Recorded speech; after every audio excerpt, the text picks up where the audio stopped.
fine. Yeah, Shay has obfuscate. We has Shay's obfuscate.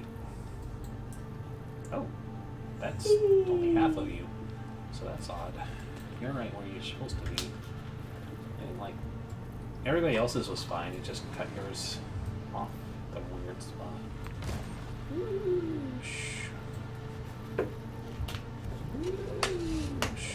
There we go. Mine is really far up.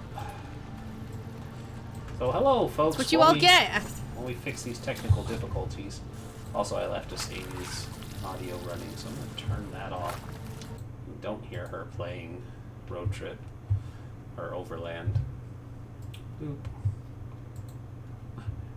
They have the community. Now I look like a Malkavian. Yeah, that's true.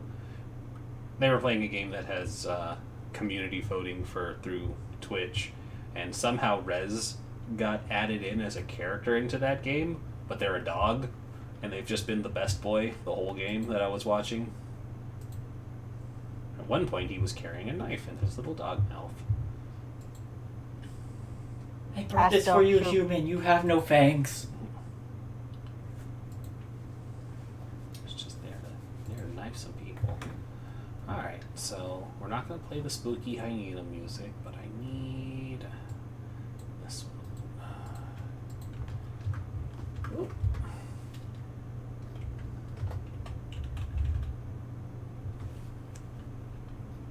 I didn't mess up cameras, did it? I messed up Shay's camera again. Sucked it over to the other side. Oop. Oh yeah, that's also another fun thing. I know you guys can partially see it, but the maintenance people came over earlier today to fix some stuff in the apartment, like our broken window blind to Shay's left. And when she fixed it, she said, it's probably too short, so we'll get you a new one. And it only goes down about half the window. So we've got this lovely giant gap in our... It's fine. I'm sure it's fine. It's not fine.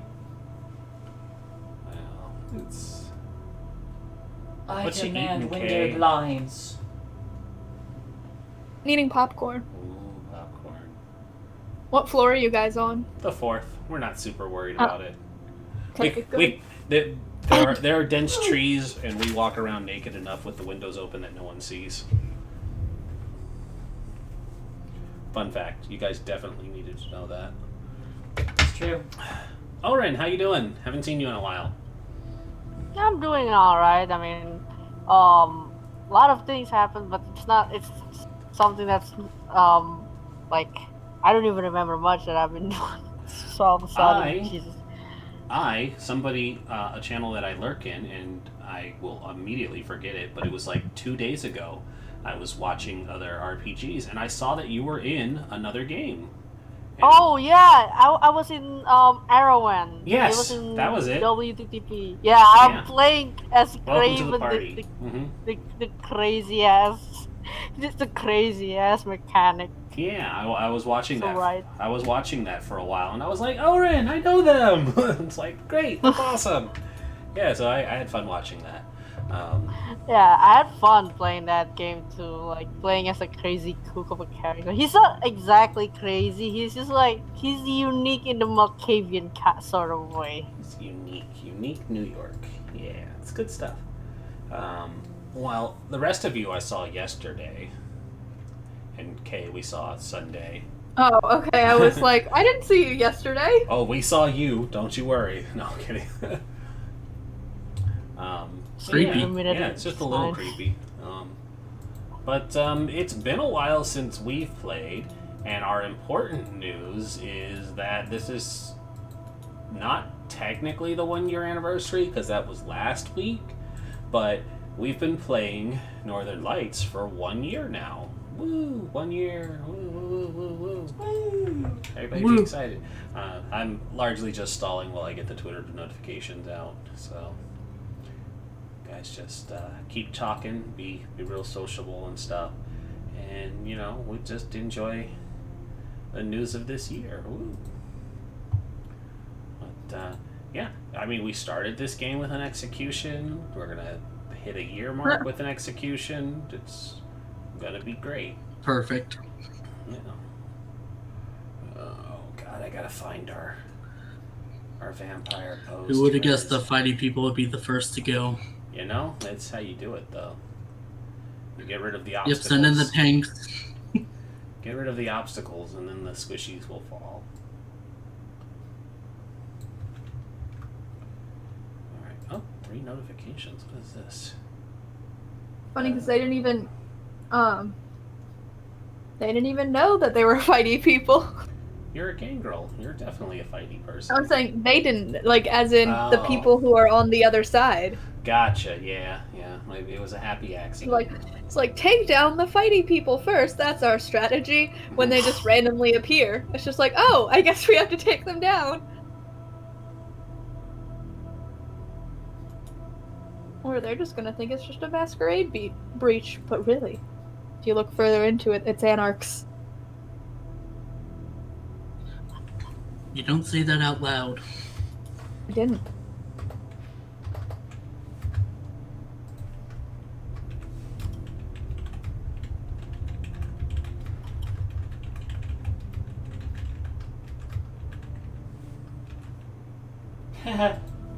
Uh-huh. I just read this poster. It's so clever. Quite clever. The gamer post you put in earlier. Also, I have been having fun making memes, and sorry, not sorry. Never I be love sorry. these. Never be sorry, yeah. I don't know if you follow my Twitter, but literally the first session of a D&D campaign that I'm in now. I binged through that so much. It was the funniest thing.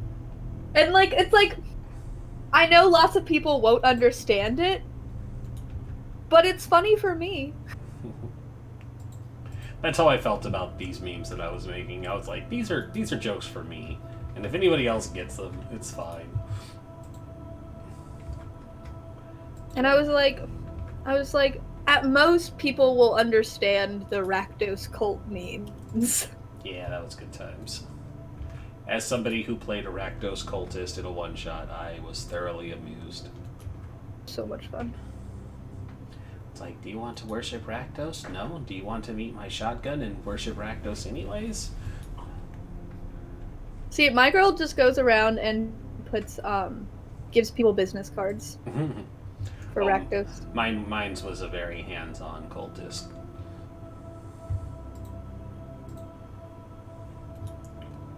Gotta take you to the blood circus.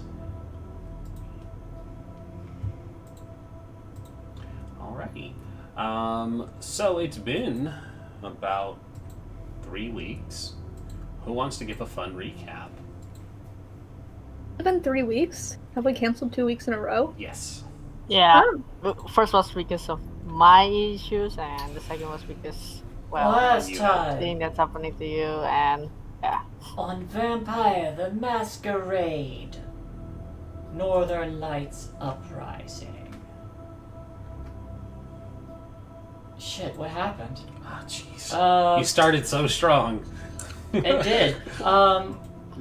Aldrich started setting up his herd with... Oh, yeah. Yeah, and then you met someone, Mr. Velvet, I think the name is.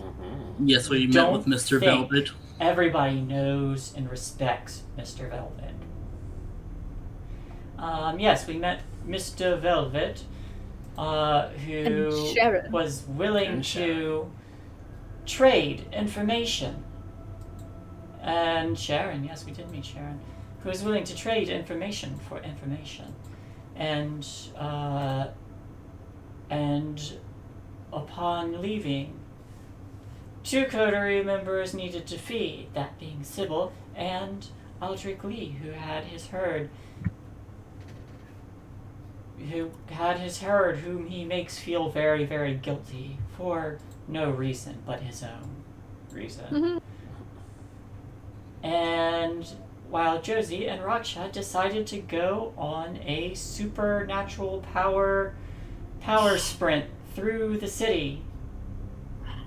You So we forgot could to add- vandalize. Not You just forgot- through the city, over the rooftops. Over the rooftops, through the city, with the crowded street citizens below. Like, what the fuck? It's a friendly race. So we can go to Gastown, which is where the prince's place is. Yeah, I Look. So we can vandalize it. Look, I've already written you two off as dead. I mean, same. It's... If you survive, it'll be a pleasant surprise. Which will turn to rage What was when that? I learn Did you just exactly see the what flash? happens. Did you just see a flash? Did Where? anybody just see a flash? I just saw it on there. On the I was delay. picking up popcorn. Oh, it's the fucking ring light being possessed again. Hold on. It's not even on. Ugh. You just go over here. Be dead. See, I was I was in the process of choosing which piece of popcorn I wanted to eat. Oh.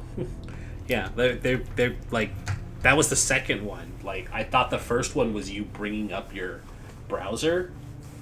And I was like, oh, okay, that's nothing. And then I saw another one. And I was like, no, she has it up. What the fuck is happening? Ugh.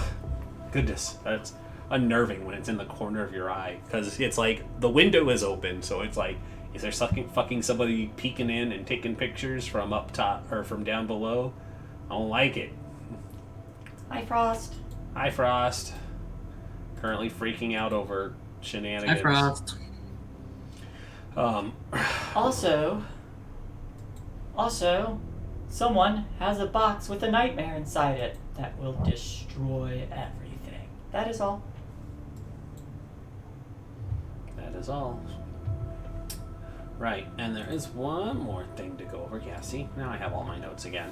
Alright, so, of course, we have to make the ever-important announcement because we are playing World of Darkness. As you know, we are playing Vampire the Masquerade in the World of Darkness setting. Things are often much grimmer and darker themes will be prevalent within the game. We will remind everyone that we are playing characters in a roleplay game. And, case in point for Laura Bailey, it is okay to hate the player, or the character, but do not take that anger and aggravation out on the players. We are not the characters we play, and while they may be monsters, it is okay to hate them. If at any time the subject matter or actions of the game upset you, trigger you, make you feel uncomfortable, understand that you do not need to watch the episode or the scene. You can step away for however long it is important to you to get back into the right headspace. But this is a World of Darkness game, so dark things will be prevalent, and we are all adults here, and we understand where safe boundaries are, and when things cross a line, we can discuss them as appropriately. But you, as the audience, it's okay for you to step away and come back once that sort of thing is done.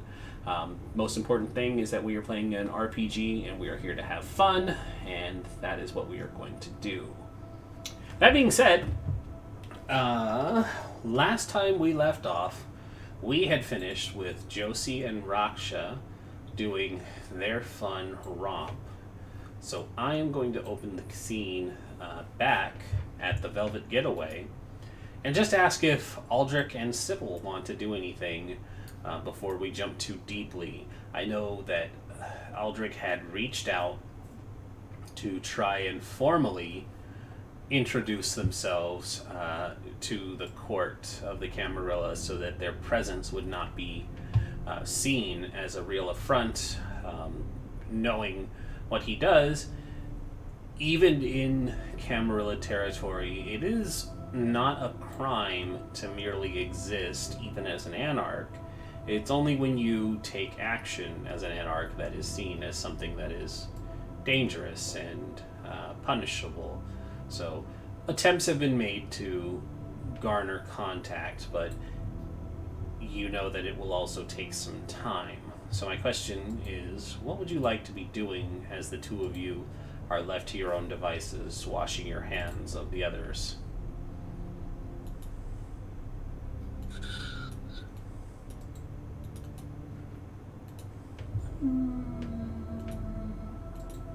I just need a minute to remember what this character was doing. You had stayed behind at the bar. You had already gotten all of your herd work done. This is still technically the same day. So you don't need to do any... We don't have any rouse checks or feeding stuff that need to be done. Also, there's something weird on my nose. I'll have to deal with that later. Okay, I'm sorry. All the things we find out when you're rushing. I'm probably sitting at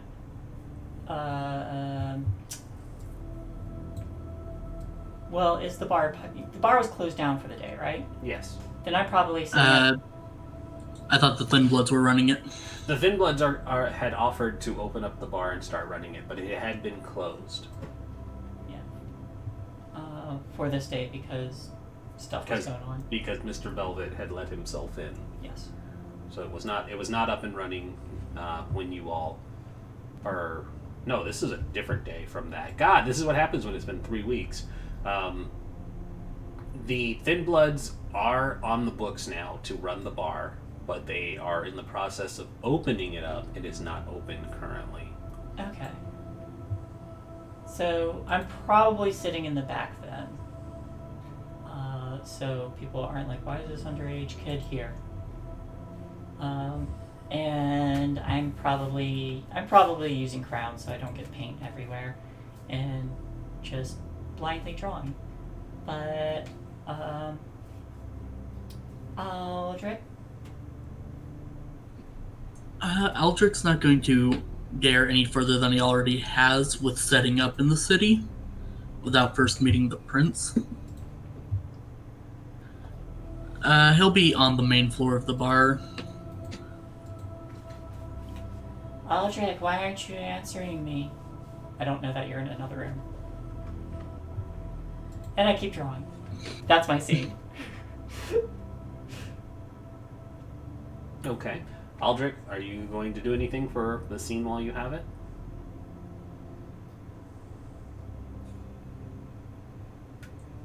No, I don't think there's anything important he'd be doing. Okay. Well then, we'll cut over to Raksha and Josie then. Alright.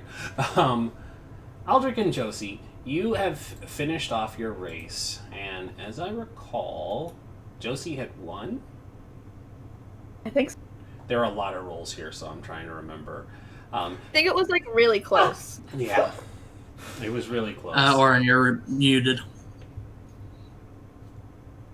Josie won. Josie won, okay. Raksha just lost by 1 point in terms of like result of the dice. Yeah. So it was like Okay. Had one more than Raksha, then we both re-rolled willpower and both got one. Mm-hmm. Yeah, it was a real close tie, that's right. draw. Mm-hmm. That checks out, I remember. Well, I was still one ahead, but it was like we both were brought up at the same rate.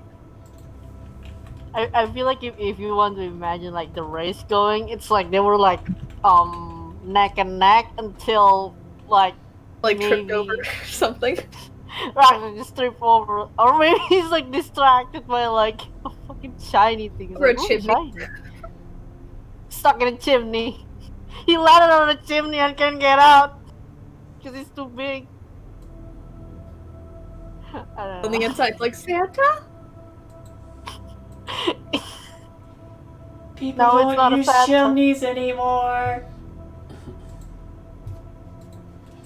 Alright, so the two of you have finished this run to where you know is Canada Place.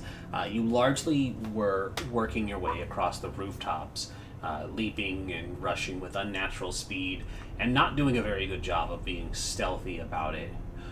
Once you cross over a main thoroughfare to lead into Canada Place, traversing the rooftops is no longer on the table, but you were at the end of the race anyways, so making just a quick sprint in the dead of night, you felt that it might have been fine. When you finish the race, there's no reason to stop and catch your breath, but I'm sure Josie takes a moment to quickly enjoy and celebrate her victory in this harbor parking lot, and the two of you begin making your way back out onto the street. How did you plan to get back? You could hire that shocked taxi driver. Well, I imagine Josie's just like, haha, suck it! You lost! Haha! And then, like, they take a few moments and then they're just like, and then, I don't know. I picture, like, Josie just hasn't thought that far. Josie was just like, we're gonna run and we're gonna race. And then when it dawns upon them that they need to find a way to get back, they're just like, okay. Raksha is like, when he hears like Josie going like that, he's like, alright kid, you won this time, but you know, it's just a warm-up. It's been a while since I'm running that fast, especially without a weight on my back, so yeah, it's fair for you to win. Sore loser, you are. I mean, considering Just admit how it. old I am. I'm better than you. Yeah, for now, yes, you are. Mm-hmm. For now. How about round 2 then? Running back to my bar. No, I think that'll raise too much suspicion. And Alright. aren't you? Isn't your old body tired from running so much? Oh, please. That's You just just a warm-up. Your old body, because I'm younger than you. Is the reason I won. No. See, this is how it works. My old body is a bit cranky at first, but when it starts moving again more and more, it's gonna get smoother and smoother. All the rust is gone, and I'm just back to my young age. Oh, we're not going back yet. Great, we need to finalize something. Yeah, the whole reason we wanted to come here, and don't say it out loud. I'm not saying it out loud. Oh yeah, we wanted to vandalize something. No, Ragnar is actually just saying it like low with his voice. I'm like, oh yeah, we're here to vandalize something. Right. Here to cause Did some you trouble. did you like bring your hoodie? Did you like change your appearance? You know, Josie does look completely different right now. I think this was the same night that I looked all goth.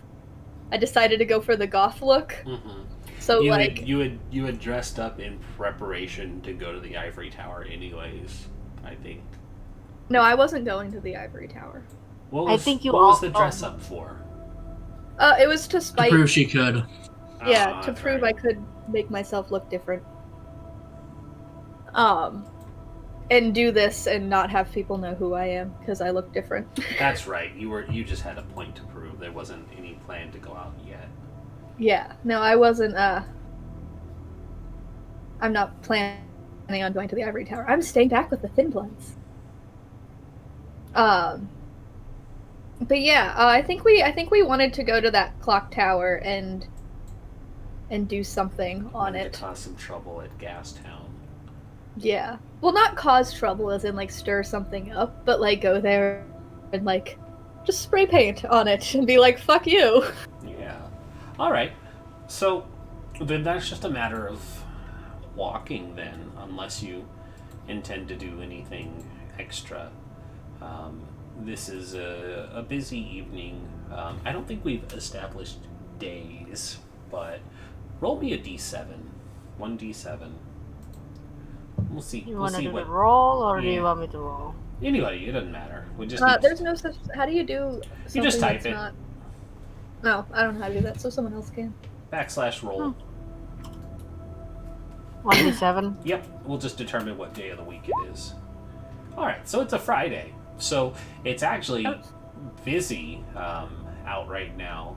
Vancouver having a surprisingly big nightlife, having a university not far from where you are, and the main thoroughfare for tourism as well existing in crossroading into Gastown and Yaletown. Specifically, you all remember that Yaletown serves as the Rack and the Prince's private hunting ground, and Gastown, the seat of the Camerilla's ivory tower in Vancouver.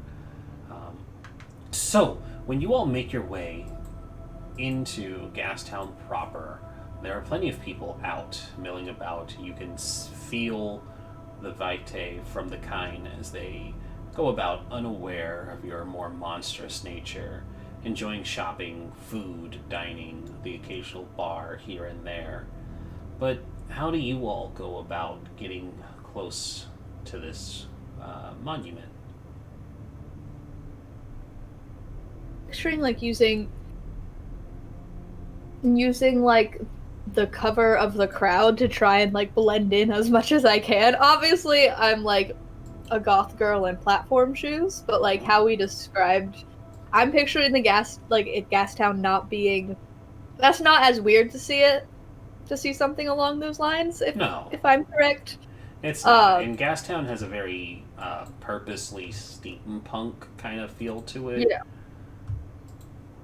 Because it was built during the Industrial Revolution and has kept that same look to it for many years well after.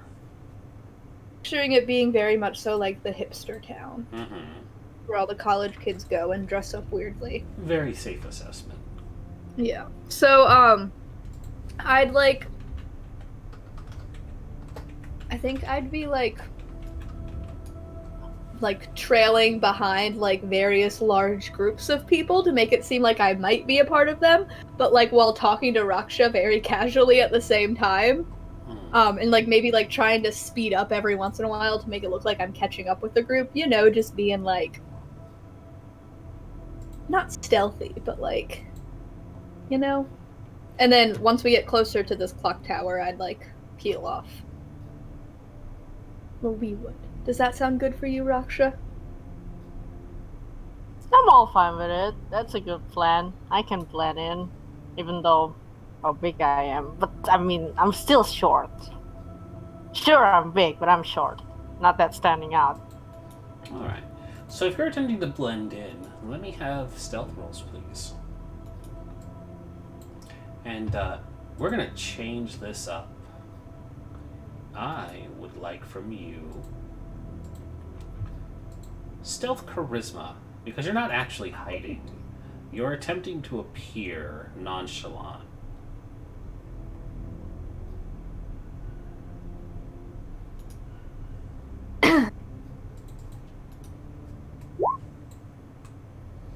Alright.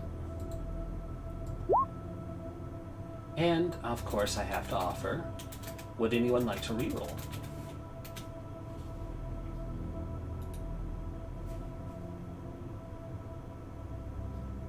Sure. Alright. And then I'll save my last ones for if we have to fight. What? Oh, yeah. Why would I'll reroll. Alrighty. Why would you need to fight? That's insane. See, I feel so. My luck is now that I re-rolled it and took away that willpower, we're gonna have to fight someone. But if I didn't roll it, we wouldn't have to. And then I would have just not gotten a full success on that. My luck is not well tonight. Yeah, you're gonna get us killed. It's all your fault, gosh. You can only reroll once, right? You can roll as many times I as think you can willpower. roll as many times as you have willpower. Alright. You know what? Last time. Let's fucking roll. I mean, come on. Alright, Come let's on. do it. No, it wasn't gonna be your fault if we did die. Only slightly. Oh my god! Wow, okay. Well, The dice deemed no. the dice deemed no. The dice wants us to die. It's the dice's fault if we die. Yeah, that checks out. That being said, Well, you all don't feel as if anybody knows any differently. You progress, making your way through the crowds, blending in, and before long, you come across the Gastown clock tower, and I'll pull it up for you here, because it's actually pretty cool looking. Gastown clock tower. It's surprisingly not a very big clock tower. It's probably only about 12 feet tall, but it centers on a busy street corner, and there's a little plaque on it, but it has a very Victorian industrial look to it, and I'm really trying to just have Google give me access to this picture, but it wants to be difficult. I don't know why it does this.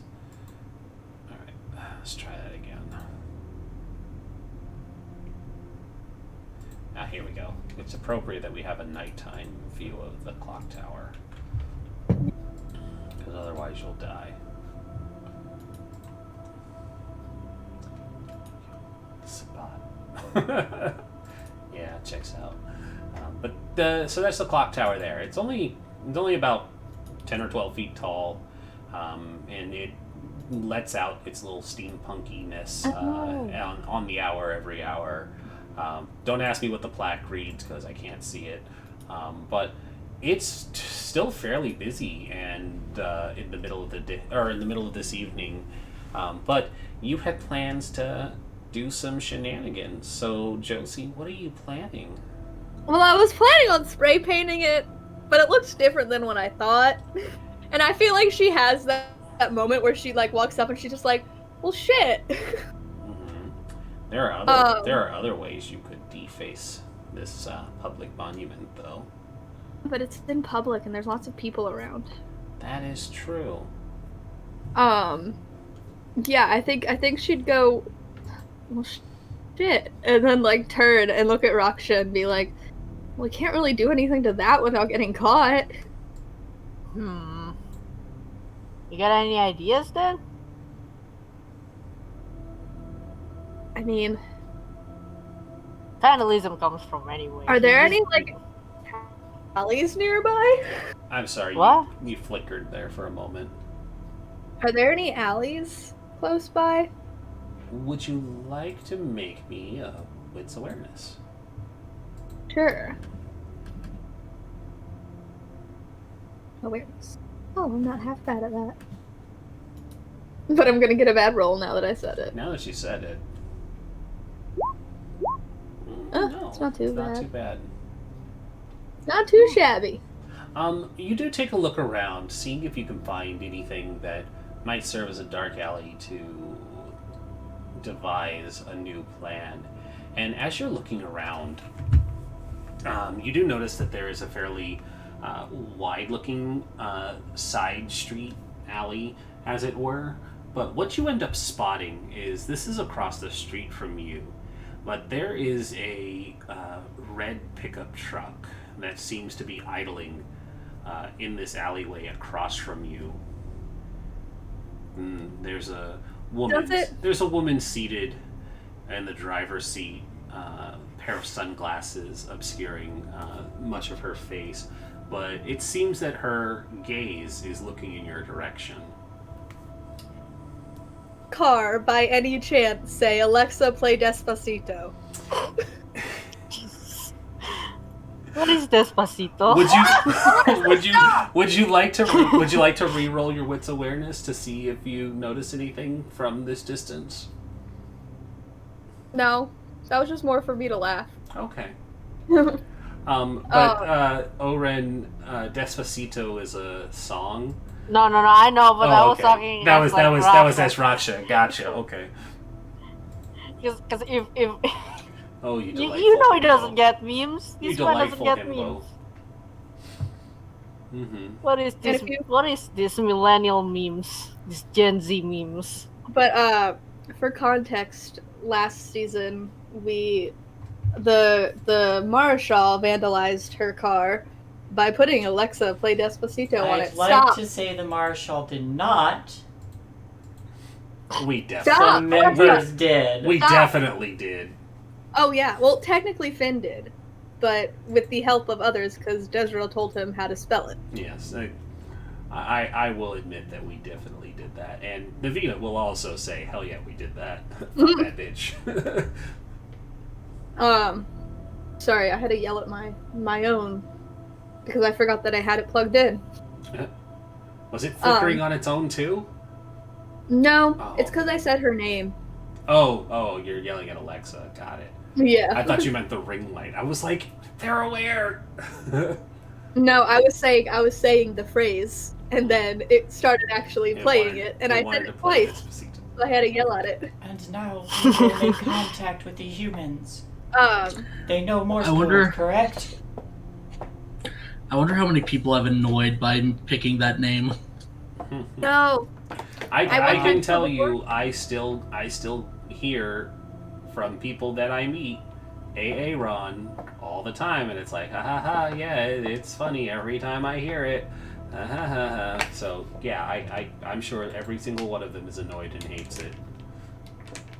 One time I had a character before I got mine. That sounds I had a character mask named that, and every time we would say it, so a guy that we were playing with didn't wear headphones, so every time we would say my character's name, she would pop on. That's awesome. But yeah, I think noticing this, that they are being watched, Josie would know. Josie's smart enough to turn to Raksha and sort of like nod her head over and be like, maybe we shouldn't right now. Yep. It's just... You could if you were brave enough. Don't tempt This is, me. this is what you came here for. Fiddle in my head. Do it, nerd. You won't. Don't back out now. You already used your powers to race across the city. That's enough already, isn't it? You're in deep. You might as well finish it. I love this I'm in deep, chaos. but I don't want to go deeper. You're already there. Might as well touch the bottom. See, but then if I don't touch the bottom, if I touch the bottom and someone is watching as I touch the bottom, there's proof that I actually touched the bottom. But if that I was actually there, but if I don't, I might be able to put myself back up a little bit. Also, PartyWipeGames condones always touching the bottom. I'm done. Sorry. Hey, not only you need consent. Yeah, I mean that's true. Only touch the bottom with consent. Raksha, actually, I'm thinking of something. Maybe Raksha would like to suggest that, hey, maybe if we stay around here for a while, maybe, like, suddenly disappear in front of you, and then those people goes out, wander off somewhere. We can maybe do the vandalism here still. I don't know. It's up to you, though. We could go just hang at a bar and wait and see if the suspicious party stays a little longer than a certain amount of time, then we just leave because we know that they're just not leaving. You got your phone, right? Can you check where we are, and maybe we can check out that bar that Velvet guy said about. What was it again? No, that was, I believe, on the other side of the city. It's too far, huh? Mm-hmm. I think we... Nosferatu is on the map here. It's not on the other side of the city. It's about halfway between where you are and the Velvet Getaway. So you could theoretically try and run there, but it would mean having to run there. Or we can just walk. I mean... No. I meant more run as an escape, but... Oh. So, what the rack is / where it is? Like, what specifically it is? The rack is just a stretch of clubs and bars in Yale Town. But didn't you say something about it being, like, neutral territory? It is neutral hunting territory. Okay. Anybody is welcome to hunt there. It does not mean that you are safe from punishment. Oh yeah, no, I meant like neutral territories, and like it wouldn't be weird if we were there. No, it wouldn't be weird if you were there. Okay. Under the accepted Camerilla rules, yes. So they like to tell you that you would be safe there would be a lie. Yeah. But it is considered neutral ground. Now that I know someone is watching us, we're not really safe anywhere. That's at least the vibe Josie's getting. Cause in this, I've been around long enough to know if someone is watching you, they're probably not human. And just looking you up and down, because they haven't whistled yet, have they? They haven't moved from the car. They are just watching. Yeah, I mean, from what I know, it's a little ways away, but we could always just go to another one around here. Hang out with some of the locals, we could get you caught up on some memes. They could just be watching the street. You don't know.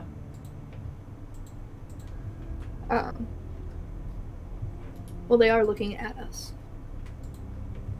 Or in your general direction. But yeah. I'd say we go to a bar and see if they stay watching. I like that idea. Yeah. All right, so you're just gonna pick any old bar, doesn't matter which. Maybe like start walking again, like turn down that street, that wider street, and maybe go like the next street over, and go to a bar on that street. Okay. And how are we going about this? Are we just walking casually? Are we trying to look nonchalant? Are you making a full-on sprint for it? Nonchalant, and I'm going to probably end up grabbing Raksha's hand to make it look like we're a couple. Aw. Well then So it's less as... Mm-hmm. Give me another stealth charisma roll then, to see how well you blend into the crowd. Watch me fail this one again. Yeah. Raksha, when she takes your hand, or when they take your hand, excuse me, does that make Raksha nervous, fumbly, or anything like that? No. No? He thought of like Raksha exudes his manly Josie as like confidence. his either his little sister or maybe like his little daughter. It's somewhere in between, but it's like he's just looking at him like I'm looking out for this kid. I'm looking out for this kid. Josie, so how do you feel being friend zoned? I feel like I probably like with a look would have made it known, like just go along with it. Sorry, I'm not into you. I'm not into himbos. The feeling is mutual. This feels like a new development. You're not into yourself? Mm-hmm. All right. So, again, fairly believable. You make your way. Oh yes, of course. Does anybody want a reroll? Oh, I don't know if I want to point this out. Mm-hmm. I'll do it. Technically, we both rolled bestial crits. You are correct. That's why I said I don't know if I want to point that out. You are correct. So, what happens now? it just means that I get to kind of dictate how the beast helps you with this. But I'm going to choose to do something different instead of having the beast make things a little worse for you. The two of you believe you're doing a good job looking nonchalant.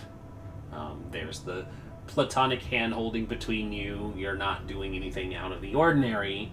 But as you start making your way down the street, planning to turn a corner and find a bar to duck into, you get the feeling that you're still being followed. Looking over your shoulder, you don't see the red truck anymore, but there's another figure that you recall seeing in the crowd outside of the Gastown clock tower that is keeping a pace behind you. They're probably 5 or 6 feet behind, with another walking group between you, but they're keeping pace, and they turned around the corner when you had turned. And while the couple, or the group of people, stopped at the light across the street, this individual has continued walking in your direction.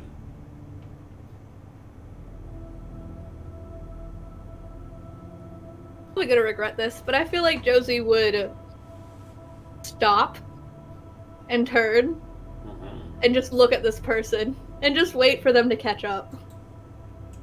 When you stop and turn, the individual starts coming closer. They're walking. They're wearing, since this is the winter, they're wearing a heavy brownish looking trench coat. The collars popped up to obscure much of their face, but their face is framed with dark, long hair. Their complexion is a brownish tan, more of a Middle Eastern looking complexion. They have a very hawkish features, a long, sharp nose, and they're not making eye contact with you. They're looking straight ahead, but as they walk, they actually walk between the two of you, and they brush Raksha hard in the shoulder, causing your handhold to break, and then they keep walking. Do you want to resist the contact, Raksha? Or do you merely let go? Person. This is somebody very clearly shoulder checking you.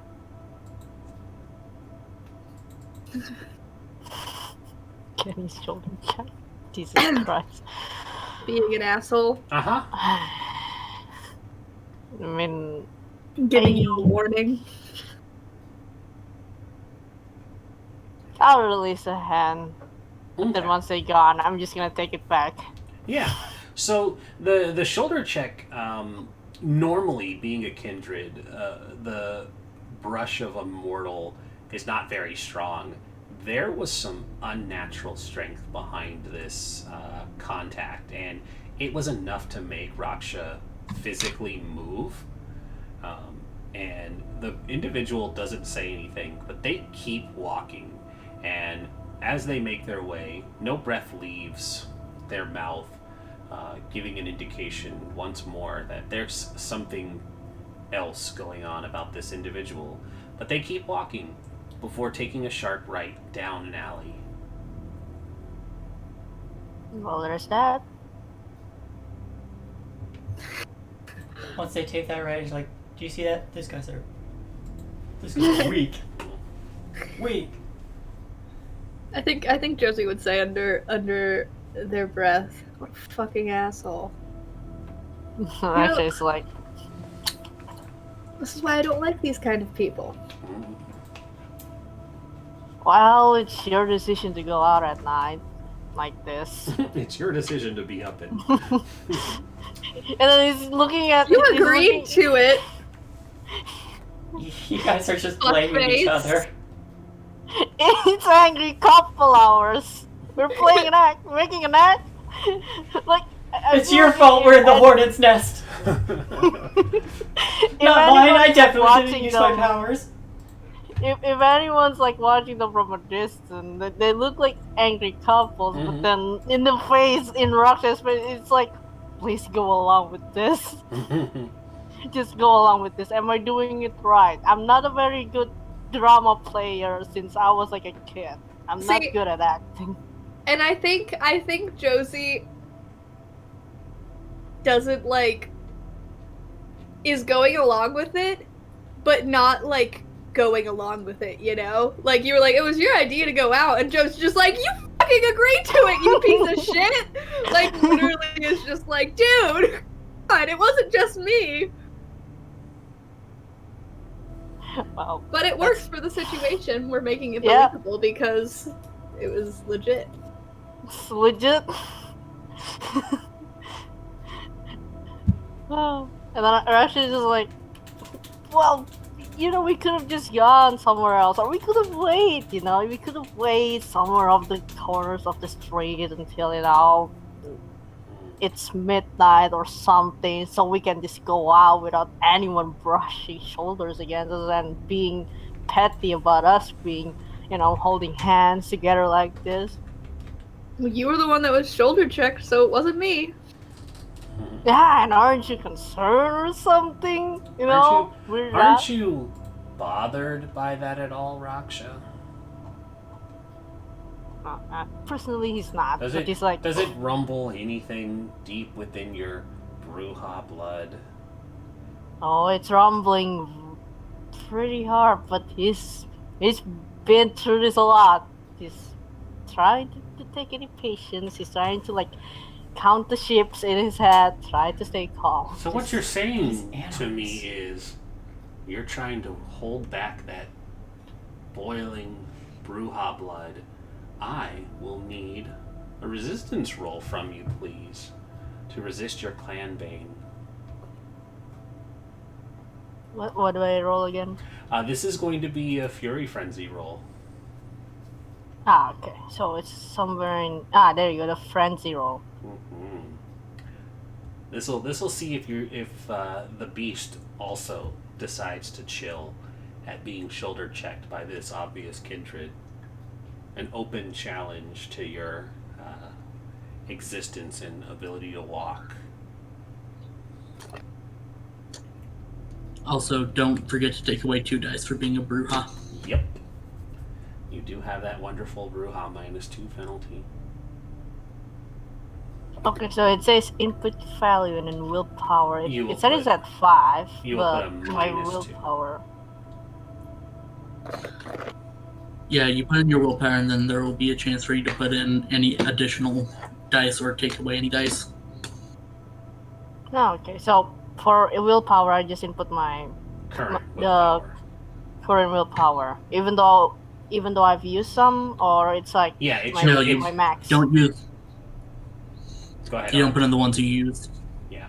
Yeah, it's how many you have left. So how many green spaces you have. Yeah. Okay. 6 and a humanity asset. Where's my humanity again?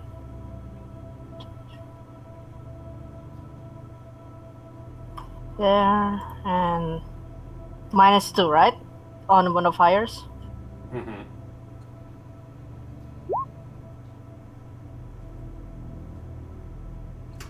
All right, that's a critical. So you don't take the bait. You're able to successfully keep the beast caged, and when Raksha tells the beast he's not worth it. But yes, you are able to keep a cool composure. There might have been that brief flash, and then you exhale, recenter, remind yourself that Josie's here. Whatever it is that keeps the blood from boiling, you're back in a center of Zen. And so, what do the two of you do now once you've continued this conversation to put on an act like the two of you are arguing for a moment? What's the next step? So I don't think Josie is putting on an act. Oh, she's actually mad? Well, because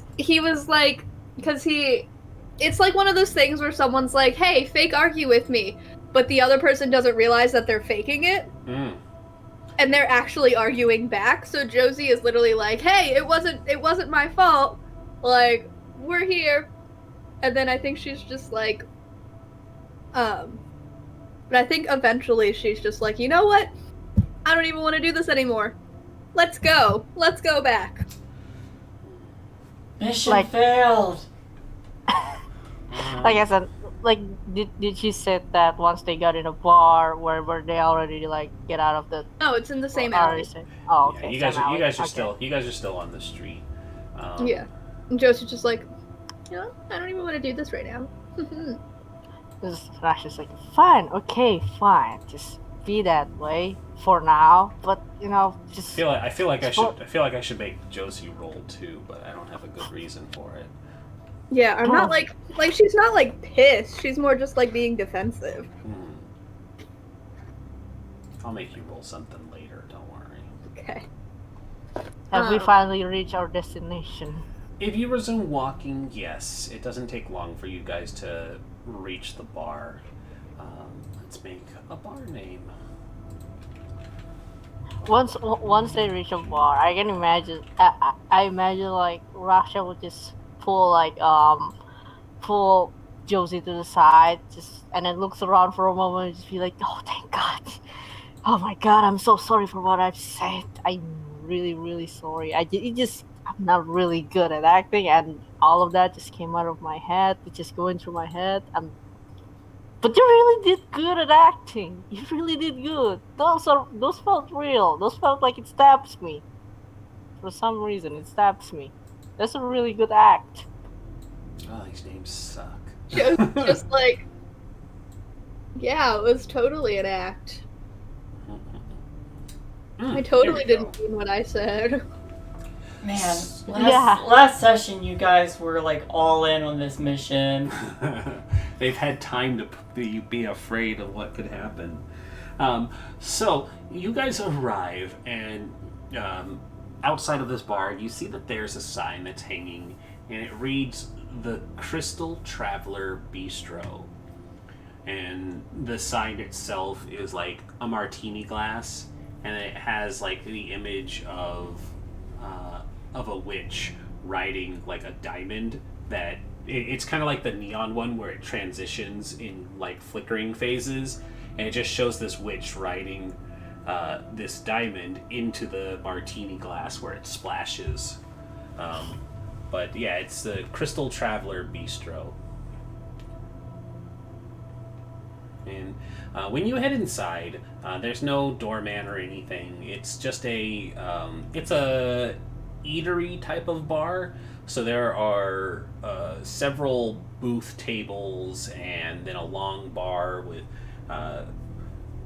4 or 5 racks high of assorted alcohols of varying prices the higher up it goes. The bar itself has several stools that are currently occupied. There's maybe a dance floor and an old-time jukebox on the far corner. But it looks like one of those college dive bars. There aren't many older patrons here. And behind the counter, there's a handsome-looking man, a full beard, shaved on the sides, hair that forms into a man bun, thin, square hipster glasses. But they seem to regard you with a quick head nod, and they go back to polishing a glass with a rag, as all bartenders do.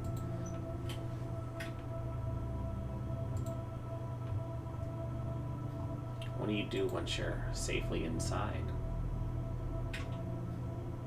Probably there's a door. If there's a seat by the window, I'd sit there. Mm-hmm. There are. It wouldn't be hard to find a seat there.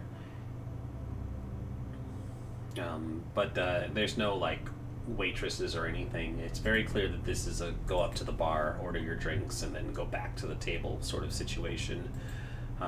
Roxa, what do you do once you see Josie find a window seat? I'll go up to the bartender and, order a drink. What do we order? I'd like some whiskey, please. 2. Or maybe like 1 bottle, 2 shot glass for me and my friend. Well, not friend, actually. This close acquaintance right there. And then he points at Josie. He just kind of gives... the bartender gives Rox a look and says, "Say no more, friend. I don't question what you sugar daddies do." Sugar daddies... Alright, thank you. And then he goes back to Josie and he sits down and be like, "Hey, what's a sugar daddy? Is it just someone who gives you candy? Is it sweetest way to call someone who looks like a dad? Like, hey, you're a cute dad," or something Josie, like does that. he give you candy? Yeah, totally. That's definitely what it means. Oh, Sugar daddies give give people candy and other stuff as well. Yeah, you're gonna Stop. go around just saying like, "Oh yeah, I'm the sugar daddy," not knowing what it means. Watch him going back to like Aldrin and be like, "Hey, so I guess people start calling me a sugar daddy. Do you think I'm a sugar daddy? I look like one, I don't guess I?" I'm Shosey's sugar daddy now. That's new. Start racing. I'm everyone's sweet. sugar daddy. I give my friends some sugar. And get arrested when Wait, Sybil is around. Just saying you're an old sweet guy. It's like himbo, just sweet. Yeah, yes, that is like a sweet dad. Yeah, I like that. I like how these new people make up new words, new English words, and it's just like it sounds so sweet. Yeah, just sweet. I don't know what else to say. You know, I'm fascinated. I think every time you meet someone, you should introduce yourself as a sugar daddy. I will. Thank you for the idea. Welcome, and it'll really tell a lot about your personality. Yeah, I'm a sweet man, looking like a dad, but I'm actually pretty much single. It's not like I can take any lovers anyway. But anyway, yeah. So what do we want to do? I don't think we should go back to that crowded place. Yeah. Leave a message somewhere else. We find a wall that's already has a lot of graffiti on it and go on there. And I'm talking quietly, obviously. Yeah, Russia too. He's like hunching forward, like slouching forward, like that. His big man arms. Anyway, yeah, he's just like, maybe we could find somewhere that's maybe far, but they can still see it. Like maybe a tower or, I don't know, landmark. Maybe scale up some building. I mean, I could do that, but I don't know about you. I mean, I could. Sorry, I got the hiccups. Is that the whiskey? Yeah, totally. Here's what you want to do. Oh, that's an Obviously- important question. Are was you gonna say, drinking the obviously- whiskey? I would. Blush of Life makes it to where you can, right? Yes. And not throw it up. Then For I would, 1 hour. Yeah, then I would activate Blush of Life for now. Roxa, are you activating Blush of Life as well so you can successfully imbibe the alcohol? Yep. All right. I'll sip it though. Like I'm not like downing it. I'm just sipping it like every once in a while. But yeah. But it's the ability to imbibe it at all without Yeah. having to immediately No, I vomit. know. All right, so Josie goes up 1 hunger and Raksha. Josie, oh sorry, that's humanity. I was like, you have 4 dots in hunger. That's not right. All right, Yeah. that would have been bad, especially in a room full of people. Yeah. Because it's not good when I reach 4. Mm-hmm. Well, 5 is the bad one, but 4 is where it's like, okay, you need to do something about it. No, I think I took stigmata, so I would start bleeding and shit. Oh, okay, that's bad for you then, yes. Yeah. All right, so your hunger does go up, but you were both able to start successfully drinking. Some color returns to your faces, a little bit of warmth as your heart starts to pump the vitae around through you in a more believable fashion. Breathing starts to feel more natural, and you generally can pass off as a living individual. As you all are talking about what to do with yourselves next, the door to I just lost it already. The Crystal Traveler. The door to the Crystal Traveler opens, and a blonde woman whose hair is tied back in a ponytail and sporting a leather jacket steps in.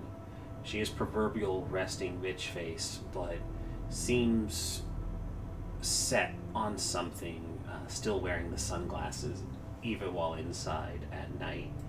And she starts to make her way over to your table. I wear my sunglasses at night. Josie would That's like the next to- song you want to tell Alexa to play. And she stops in front of your table. It would turn and look and say, "Wanna join?" No thanks. Huh? She glances at Raksha and doesn't look away from him. Same person that was watching us earlier from the car. Mm-hmm. Okay. I would look at Raksha as well. But give him like the sort of look. Do I know you? I'm sorry. I've been, going around town from left to right, so I don't remember much faces. You'd know if you knew who I was. I'm guessing neither of you know who I am. And she gives just the slightest head turn towards Josie, and then she's looking back at Raksha. Raksha, you can feel that she is maintaining eye contact with you through the sunglasses. She has a thing for you. Josie would say that loud enough for her to hear. I don't. Sort of like as a jab of like, hey, I know you're watching him. I personally don't have interest in fuckboys. Hey, I'm sorry. He's a himbo Half sugar. the bar goes, ooh. I'm sorry. What's your business here, friend? Wait, you have to tell her what you are. Oh yeah! Not a fuckboy. I'm not a fuckboy. Alright, Defend my friend yourself. here, he told me I'm a sugar daddy. Okay? I'm a sweet man, I'm a sugar daddy. She visibly face palms for a moment and brushes the bridge of her nose. Josie is grinning. And she says, "It's always the dumb ones." She says, "Well, I have it on very good authority. Very high authority. That you two have done something very bad. I only have to leave the comfort of my office when I find out people are doing very bad things. I don't like having to leave my office. I'm going to ask you both very nicely to get up and come with me. I'm asking nicely because I'm in a good mood today."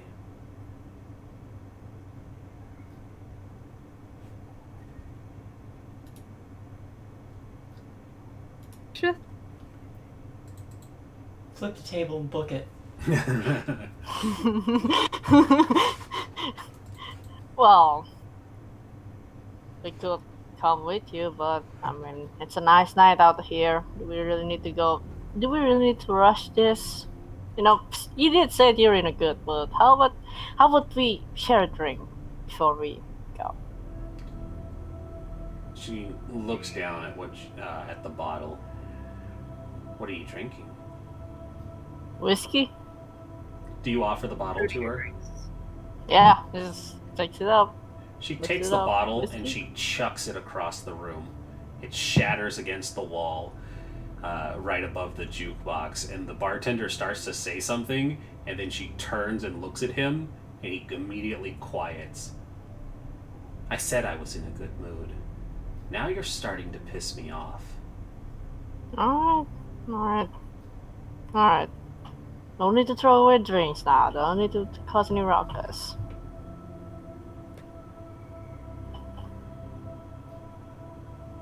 Where are we going? For a ride. Nice red truck of yours. That looks like it's had the hood repainted recently. There's a visible tick behind her sunglasses. And Roxy just turns to Josie like, whoa! He's like between being proud and being like, what are you doing? That's so observant. How'd you know? I told you I noticed earlier. But she takes a step back so that there's enough room for the two of you to get up. Do you do so? Or do you make her life difficult? I mean, Josie's yeah, Josie call. would get up. Rasha would Josie would turn direction and say, "Yeah, let's go for a ride." Back at the Velvet Getaway, I throw the crowns at the wall because I feel like there's not enough Anarch rebellion. You're drawing on the walls for rebellion. I am drawing on the walls for rebellion. That's better. I mean, it's the back room. I really don't care. It's not my room. I don't care. Look, I ran out of paper space. Yeah. I went across the floor and found the wall. So the two of you get up, and she follows behind you all. And as you exit the bar, you see that the familiar red truck is there. Sure enough, the hood does look like it's been repainted. It's a slightly brighter red than the more muted tone of used paint that has had time to settle.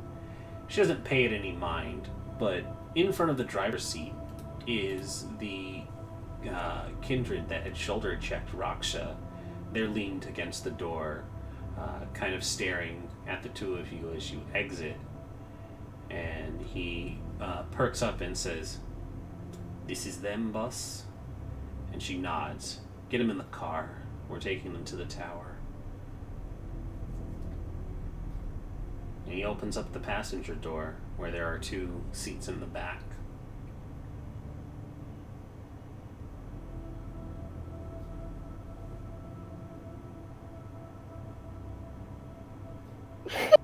I don't know what to do. I'm trying to decide. Neither of them want to say anything first. Okay, so my logic right now is Josie is smart enough to know that they're not far enough into this to just, like, run.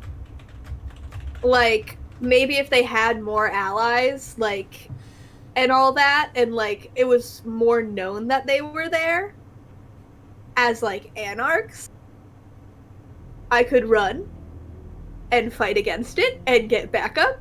But we don't have as many allies as she would like right now, so she doesn't want to, like, that's why she was, like, doing subtle things, like vandalizing every once in a while, you know, leaving marks here and there, but we're not going to directly go and just go, BAM! Here we are! It's 2-on-2, you'll be fine. It's 2-on-2, You know what you'll we be could fine. do? You know what we could do? Other than, of course, the obvious is fighting them. It's like, Good trick, though. please give me a reason. I definitely have their character sheets ready to go into PvP. It's fine. We could trick them, that's I for feel sure. like Josie would know just from conversation, especially the very high authority and to the tower, that this person is most definitely stronger than them. But then at the same time, Josie also knows that if we're being taken to the tower by a very high authority, We're dead anyway. it's probably not a good reason, and we're probably dead. You know, never go to the second location with your kidnapper because you're never going to come out alive. I mean, So you haven't it's really gone to like- the first location yet. First location is the bar. Second location is when they take you in a car and bring you somewhere else. That's fair. But I think for now, Josie would get into the car. Let's get into the car and go to the tower. Or maybe we could Might not go to the tower. We might have to fight them and force them to crash the car. But it's okay. I could try and crash the car. Right now. We're gonna go along. I say we go along until we feel threatened. You mean you don't feel threatened yet? You don't feel I mean, I threatened feel threatened, but, like, direct, like, hey, we're actively about to kill you, sort of thing. Then I can go, pooh! We still got your can of spray paints for distraction. I mean, yeah, let's go. I You think do while still have to throw a can of spray paint. That was paid for. Yeah, We. I know. Yeah, I'm going to. We can throw it at the car inside the car to make a distraction before we book it. Poke holes in it and then bolt. Yeah, just make it like a smoke bomb.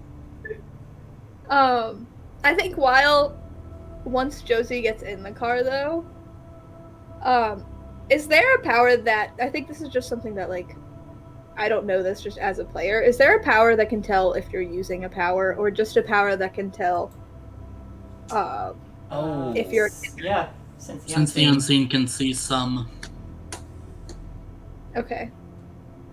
Well, I think I'm gonna activate feral weapons just as we get in. Once. Link feral weapons for me. I have That will turn your. I believe it's gonna give visible changes. Yeah, it's so basically you can elongate like here, I'll send it.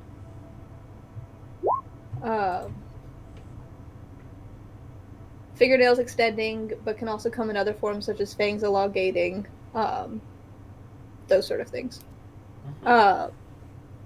Because Josie is based around a cat, it would probably be like claws. Mhm. Like her nails would get longer and sharper. I picture it.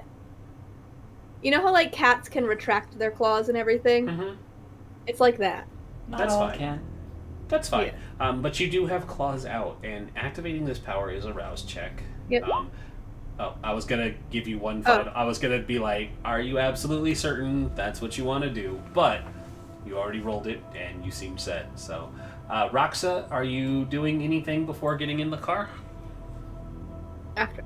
After? Well, yes, you said you were getting in, so before or after, I guess. Are you doing anything as the scene progresses to getting in the car, being in the car, whatever? Let me check something.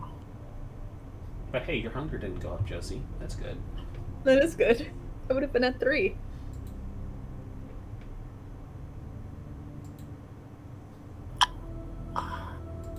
No, nothing.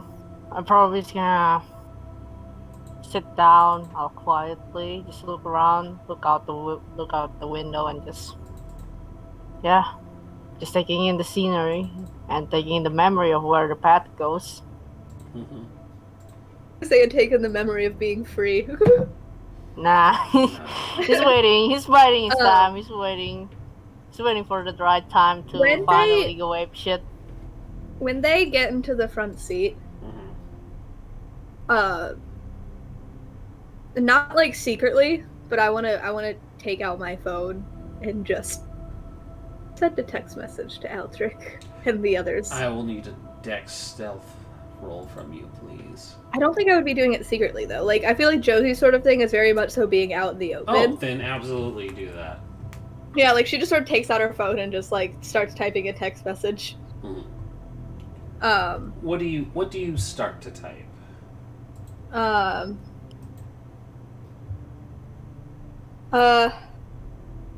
Leaving bar, period. You might get be about home that late. far before the Middle Eastern gentleman reaches over to take your phone. I try to take it back. Yep. So I will need a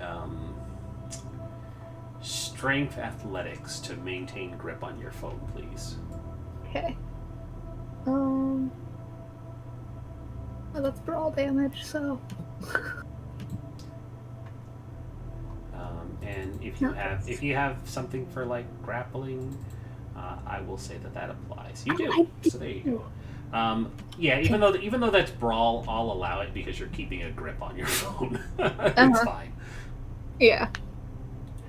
Could I get one more because it's against the kindred? I'm joking. No, but I'm gonna roll something here in private. Hey, it's a crit. Oh, that is a crit. So that's 7 successes. Yeesh. All right. Hang on. I'm gonna roll. And I will double. What did you do? Sorry? What did you do with that athletics again? Strength athletics. Oh. Wait, what is Josie doing again? She's holding onto her phone. Oh, okay. Oh, is it 6? Damn. It's only 6? It says 5. Yeah, the 2 10s. Oh, sorry. You're right. I'm messing it up because I saw dice rolled and I treated that as the 5 successes. Never mind. You're right. It is only 6 successes. I will be right back. I'm gonna go to the bathroom. All right. I have to go really badly. I mean, Sorry. that is not bad whatsoever. We can actually stop here and take our break then, because it's like 10 minutes before going on break anyways. So we'll go on break with the cliffhanger of what the results will be once I also roll. And I also have some reading to do here from chat because there was an NPC redemption, and I will see where I can fit that person in as well. So stick around. We're going to take 5 minutes, and we'll be back shortly, guys. Yay. Yay. Yeah.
Another one?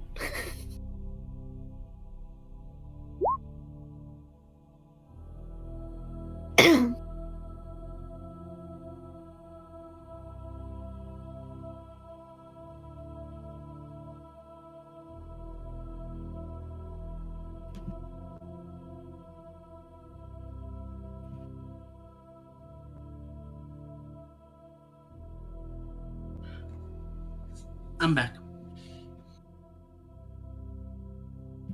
Welcome back. So, how are you feeling?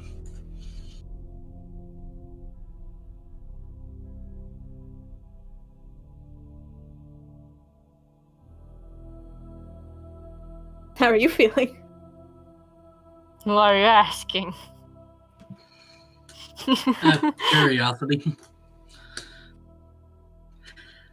I'm just enjoying the show. I don't want it to, take up the whole session, though. I will be surprised if we can survive this because there are ideas in my head as to how we can survive this.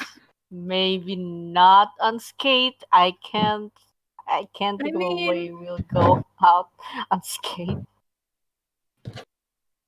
I don't. Very My easy. thing is, I don't really go in with a plan beforehand. Same. because things usually don't end up going to that plan. Just that's what I've realized with RPGs in general. No plan survives first contact with the enemy. Yeah. So I was like, I feel like Josie is the same way. Like Josie will come up with a basic plan, but is like totally prepared for things going against plan. Let's see if we can wing this and survive. Aldrich would be very, very surprised when we come back and say our stories. So Like, we met the sheriff. Yeah. Bad news, buddy. We ain't going to see the prince. The good news is I don't need to go shopping for suits because I hate suits and you know it. Did you at least kill the sheriff? No, she was way Maybe. stronger than us. Maybe Let me send you a text message. Okay, so my Sims boyfriend, it's freaking Valentine's Day in The Sims, right? He came over. We like flirted for 2 seconds and then he left. Like, dude, I was gonna ask you out on a date. Sorry, I'm playing Sims. Guess I gotta call him. Or break up with him. Nah, his parents have money. His parents have money and I'm playing a homeless person, so she needs the money.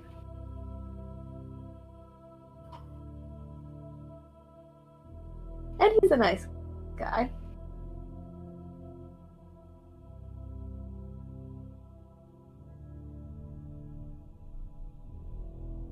Oh, she is standing in the middle of the sink.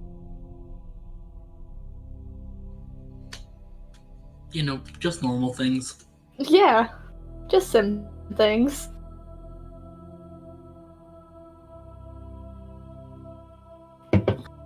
We don't want to go to a bar because picture is not of age yet. Glad. I hate that Sims 4 doesn't have coffee shops anymore. Like, they do, but, like, they don't.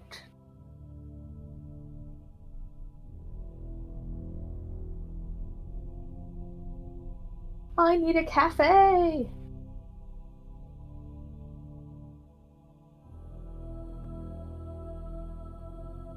Come back. Feeling, what's your bets on our survival?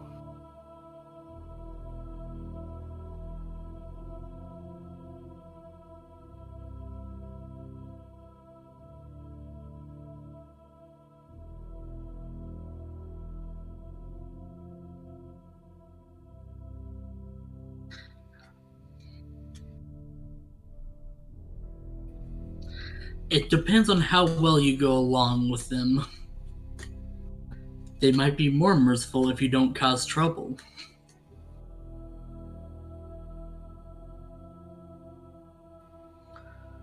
Or they could just kill you on the spot. Yeah.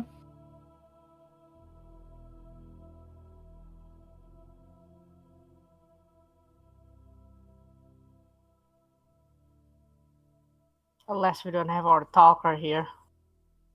Because we're dumbasses. We're two dumbasses going out and doing something that we weren't supposed to do. And we thought, hey, it's just going to be a fun night. What? Why would it be fun? You knew what you were doing. You were purposely yeah, doing we, this. we knew what we were doing. What? Still surprised. It's like that. Granted, Here's the thing. Josie What didn't gets think. Oh, I was gonna say, granted, Josie didn't think that the racing over there would get them in trouble. Josie thought the vandalism would get them in trouble. What a surprise! You flagrantly breach the Masquerade with the running and using your powers while doing it. What gets me is that you two went into this and you're like, yeah, we're gonna race some shit. And then you get there and you're like, do we really do this? No, maybe we shouldn't do this. You know, it's like two kids going on like a vacation, and then in the vacation in like one of the lists they were like going up they were going to go on like, I don't know, a flying fox, and they were like, hell yeah, I'm gonna go up first. No, I'm gonna go up first. No, you, no me. And then when they got to the front line, two of them, and then they were staring at the flying fox, and then the guy asked, hey, okay, so who's first? They were like, we didn't think this through. We didn't think this through. We didn't think this through. Who's first? See, I guess Josie didn't really think that, like, Josie's not used to being in a place where the Camerilla is still the major power. I feel like Josie used to, like, being brought into these operations later on. So, like, you can get away with this stuff pretty easily. And then once she realized that she was being watched, it sort of hit her like, okay, wait, I am just now remembering that this place is not fully almost run by Anarchs, and that is probably someone from the Camerilla watching us. Yeah, Anarch cities, they see people running across the rooftops all the time. I mean, that is not true either. Yeah, it's funny thing that I've learned by reading up on this. Anarchs basically are perfectly fine with going back to the Camerilla if the Camerilla were willing to stop being old dicks. But the fact of the matter remains, most Camerilla are old dicks and don't want to share their power, so they're just forever at an impasse. So it's like, so things like the Masquerade and stuff, the Anarchs will absolutely uphold it and maintain punishment for it because they're basically two sides of the same coin. It's just that they're like, It's more, where's our piece of the pie? We're not getting treated with any respect being neonates. Stop kicking his kids around. Yeah, Anarchs in the modern times are essentially like teenagers who are like, I want more freedom and independence, but you're not giving it to me. And they're like, you're not old enough to understand how it works. But, I think Josie thought that she didn't break the Masquerade, but now she's second guessing herself. starting to think that, yes. Flagrantly broke it. Yeah, but we are back from our break, and with discussions of Masquerade breaches, that is not where we are going to be when the camera returns. Instead, we'll be back at the Velvet Getaway. Sybil has moved away from doodling on paper with crayons and has begun a mural of sorts on the side of one of Raksha's office walls. It is very elaborate and fanciful for a blind Malkavian seer, but one does not need to see when they are truly blind. Aldrich, the phone rings. Whether it's your phone or the office phone, I'll let you determine, but it's the one you had made the call to reach out.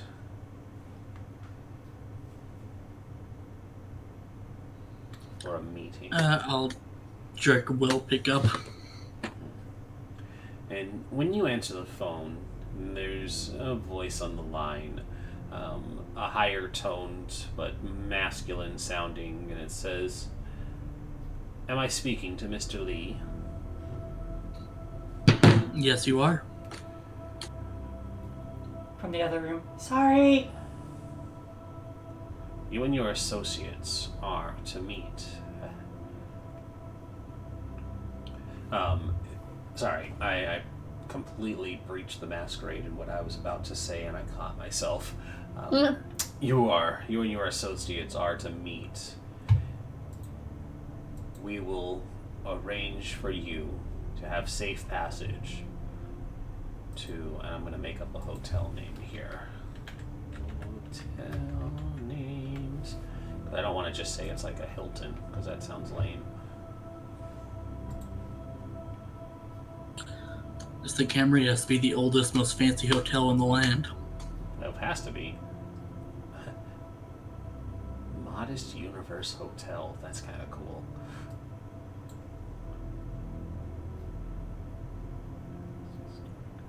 Oh man, these all suck.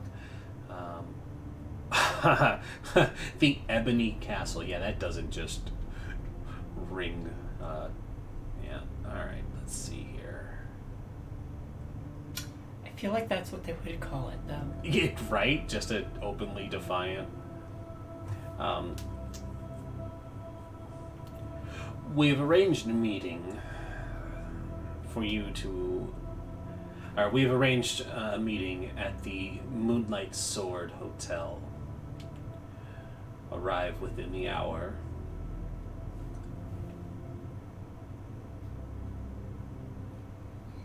Thank you for your time.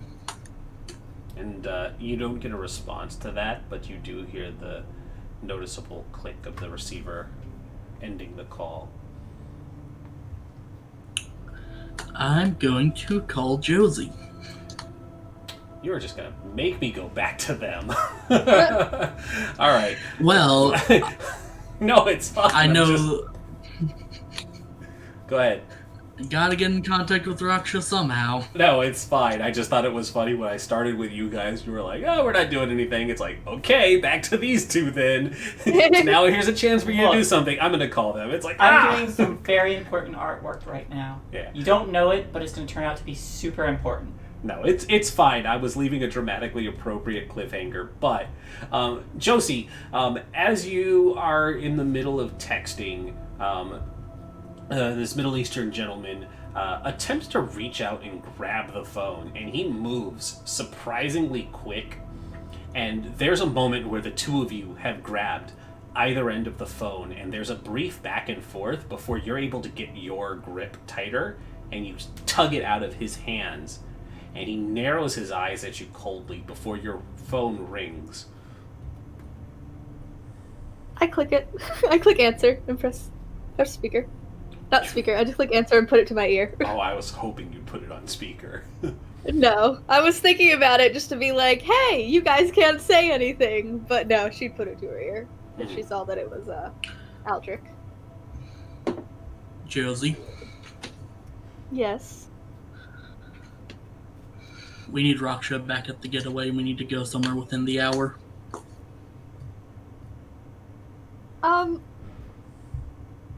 We're not able to do that right now.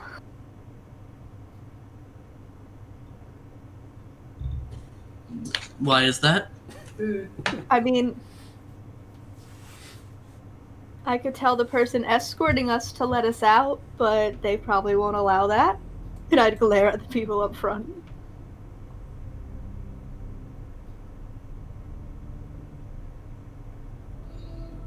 The people escorting you?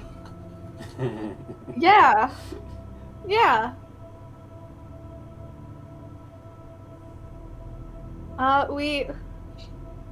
We went to the bar.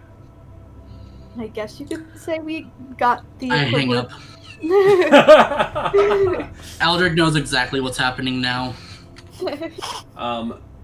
Josie and Raksha, I'm going to pose this question to you, Ark, and tell me what you think would be the appropriate secondary to go with this. As Josie ends the call, the brakes to the truck slam immediately, and this is to resist basically lurching forward and hitting your heads on the car seats in front of you. What do you think would be appropriate alongside dexterity to maintain your balance and hold? I've Maybe actually gotten awareness? strength to keep yourself in the seat. Maybe strength awareness to kind of brace and Yeah. hold. All right. I need strength and awareness from the two of you, please, as the car screeches to a sudden stop as the driver slams the brake. Could I argue? Could I argue grappling for holding myself? Not this time, because you are Okay. you are not aware because you are on the phone. Yeah, no, you're good. I'm not gonna reroll. Okay. Raksha with okay. Raksha, you're able to hold yourself. Josie, however, you lurch forward and you just full on donk yourself into the hard leather of the driver's seat. And as the vehicle comes to a stop, there's an annoyed honk of the vehicle behind you all before it goes around. And the woman in the driver's seat turns and she snatches the phone from your hand and goes, "Do you think this is a fucking game?" No? why do you think you would be able to pick up your phone and call somebody or talk to somebody while you're being detained? I mean, granted, you never told me my rights. You don't have any rights right now, Lick. Mm-hmm. I mean, it's better than me doing it secretly. If you do it again, I'm gonna chop both your fucking hands off. Are we clear? Yeah, totally. And she starts driving again. We cut back to Aldrich and Sybil. You've hung up the phone on them, Aldrich. They're dead. It's time to leave. I'm just gonna erase these contacts. Oh, Aldrich is snapping the SIMS card. Oh, hold on. I'm curious now. Aldrich, you're snapping the SIM cards. Do you think that there might be something else going on? No, it's just standard procedure with his burner phones. Okay. So you quickly burn... You go through the process of discarding this. Regardless of who it might be, you're not taking any chances and dumping all the evidence. What else are you doing? Burning the bar down. Not quite yet. I don't know what happened. It was an electrical fire. I assume that Daniel's nearby. Daniel is in fact nearby. He's not drinking, but he's probably like working on a soda or something to just keep busy watching the Thin Bloods. The bar has opened. It's probably been... It would have been about an hour since the race had ended, so I think it takes them about an hour and a half to run that. So we're looking at about 2.5 hours since they've left. So the bar is up and running. There's probably a few patrons who have migrated in, but it's not a busy night by any means. I just look over and say, I need you to get the car ready before I head to the back. We going somewhere, boss? I don't answer, I just go. And he just kind of nods and he says, all right, kids, you're going to be on your own for a while. And he like looks to the Thin Bloods and he's like, but if there's any problems, you know you can call me. And he starts to head out and go get the car ready. Are we still maintaining that the car stays a block or two away? Yes. Okay. So he does head out to go retrieve the car. It will take him a couple minutes to do so. You head to the back. I'll knock before entering. Sybil, there's a knock at your door. Who's there? It's Aldrich. It's Aldrich who? We have a meeting to get to. Well, that's not very funny.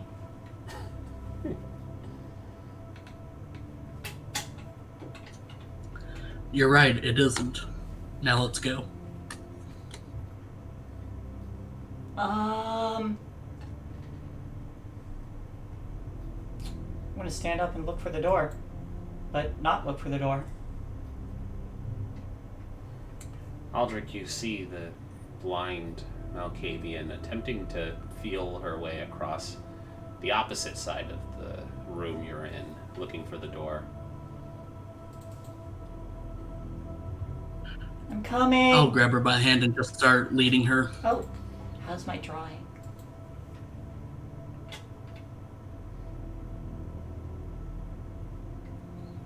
It's fine. Is it though?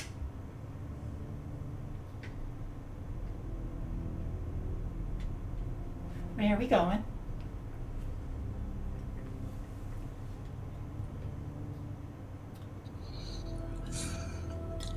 To meet with someone important. It sounds official. We can discuss it more once we're on our way. Is Josie and Raksha coming? Or are they gonna meet us there? I'm pretty sure they're gonna meet us there. Are they dead? They might be. That would make me sad.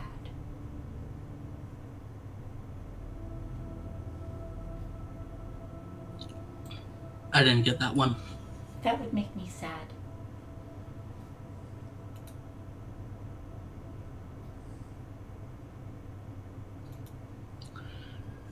Aldrich just kind of huffs while he waits.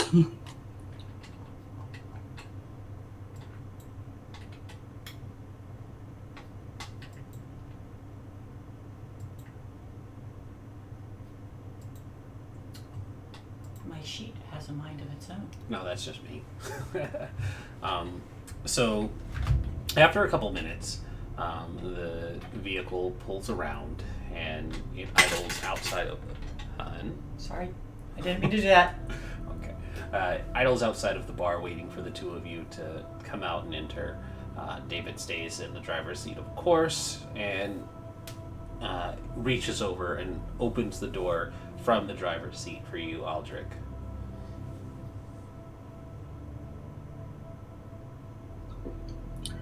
Before getting in, Aldrich will head to the back and get the change of clothes that he always keeps, and he'll put on the suit jacket, which he wasn't wearing. Oh, gonna look fancy. And then he'll close it up before getting in the front seat. When I sit down in the car, I say, Alexa, play I Wear Sunglasses at Night. And David kind of raises an eyebrow at you, Aldrich, but sure enough, his phone responds and it starts playing.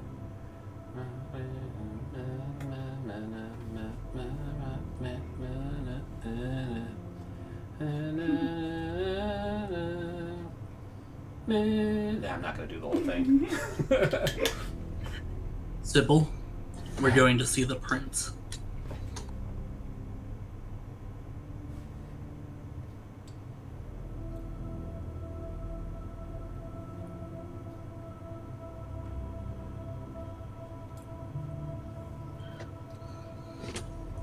All right.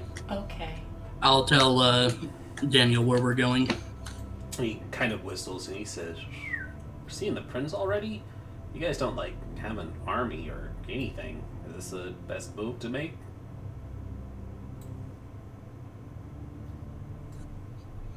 Well, the original plan was to doctor and be allowed to stay in the city for the time being, but I'll see what our options are when we get there. All right, checks out. And you give him the name of the hotel, and he plugs it in, and sure enough, it leads to a hotel in Gastown. Excuse me. The drive is quiet unless you and Sybil, or even with David, have a conversation, but he stays focused on the road, driving you all up the highway to get to Gastown.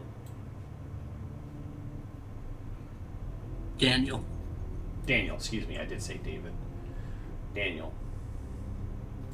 When we get there, Stuck on those human names from yesterday. when we get there, will we be allowed to leave?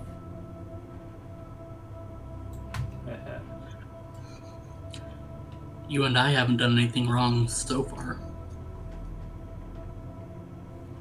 At least I assume you haven't. No. Not yet. My sire's friend might have.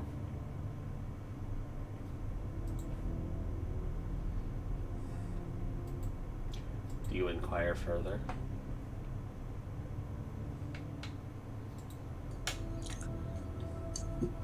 Your sire's friend.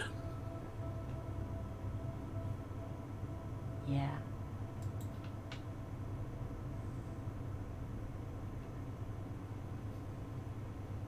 Who is this friend? He's not my friend. You're not picking up. He's not my friend. But who is he?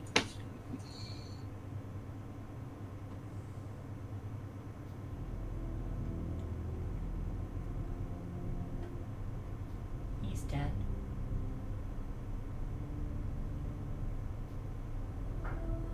She had him killed.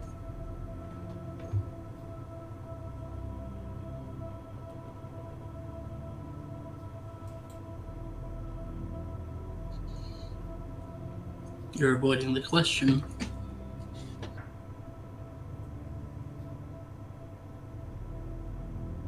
Cade.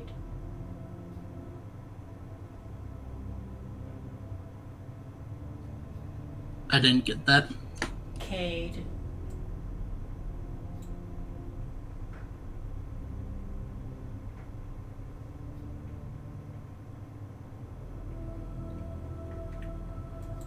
Daniel kind of leans over to you, Aldrich.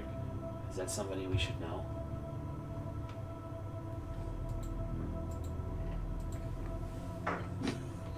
I'm not sure. Huh. Well, alright. Please don't mention his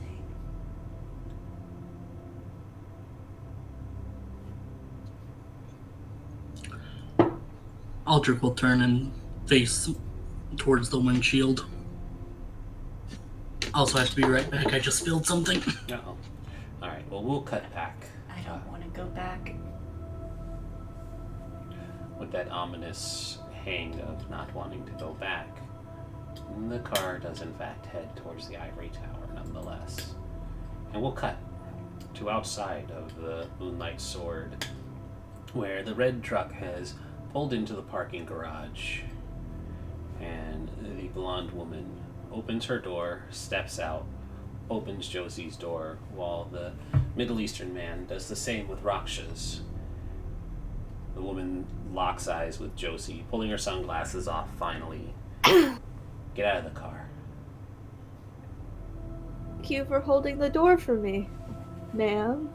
And I'd get out.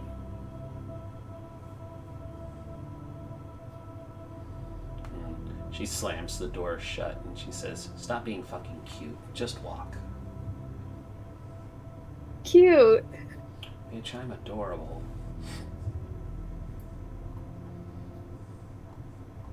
Should say, you think I'm cute, and then start going to the hotel.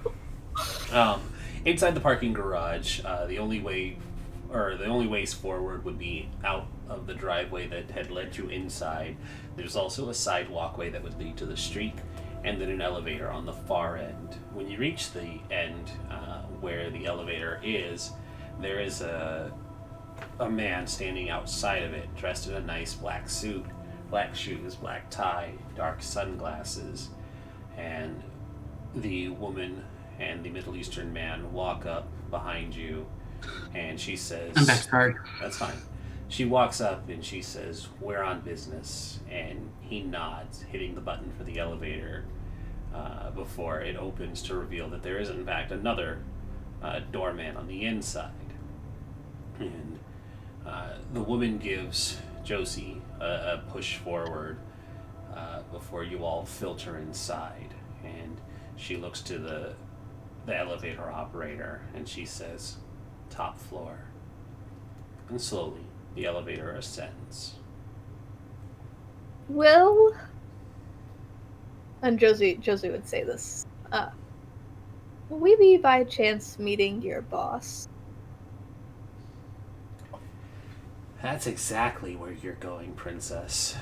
We're meeting the boss. Because you know what you did? Do you know how badly you fucked up today? I'm going to give you a chance to guess. Be told anyway. You're going to be told, but I like giving you a chance to guess. I feel like that helps you learn. How about you, Grandpa? You want to guess? I should just stay quiet. He doesn't look anywhere. He just stare at the floor. And he seems to be like, balling his hands like tightly into a fist. It's like holding himself back. And she sees that, and the blonde woman steps closer, and she's basically right up against you, Raksha, to the point that she reaches down, cups you just under the chin, and brings your gaze up to lock eyes with her. I said, "Do you know why you're here?" silently. Do you know how badly you fucked up? Elevator fight! As far as I know, you're the one who thinks that we fucked up. It's not. So why don't you tell us? It's not my job to think about your fuck ups. It's my job to punish your fuck ups. And I'm going to take pleasure in doing it. And she pokes you right in the chest, Raksha, before backing up. You breached the Masquerade. Both of you did. Your little stunt. It got called in real fast. Open displays of your abilities is strongly frowned upon. My boss is going to elaborate further. She's very big on making a show of it. But now you don't have to act surprised. Or you can. Play up her ego. She likes that sort of thing. Looks real fast before we go like too far, is there the reason Josie asked that question, is there a way I can prepare myself? Because I know the way I acted, like just finding out that she was near. Is there a way that I could like start like mentally preparing myself and like already start trying to like hold back this frenzy that I know is going to happen when I see her? Are you trying to resist your frenzy early? No. It's like I know that I'm going to meet someone that I hate. And so I guess more so like if we're talking like mechanics wise, is there a way I can start preparing so that I can possibly get a modifier on it? Ark, what do you think? I think this is completely up to you. I'm only solely going off of the fact that it had happened earlier and I actively know that I hate this person and that she does trigger this thing. I will say that we can do a roll. Why don't you roll me... I'm trying to think what would be appropriate. Composure and resolve. That'd be my go-to. Yeah, let's go for that. Give me just a composure resolve, and this is going to be difficulty 3, because you have stated that this is something you've struggled with already. So it's not going to be easy, but you'll kind of have a feeling of where you're going to be once the elevator reaches the top. Okay.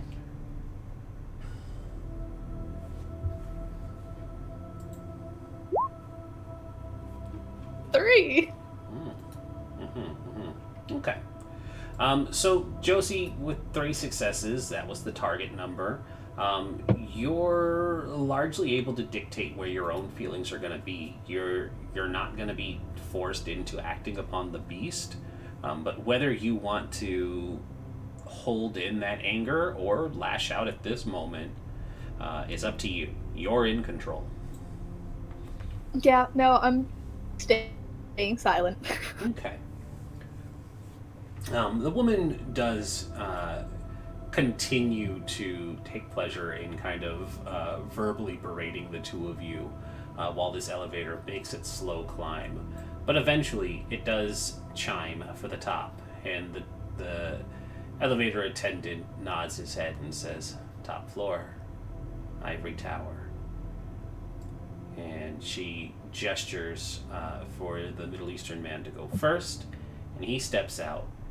And he kind of gives the two of you a look as well, while keeping one hand in his coat, and he says, "I want a reason for you to act up.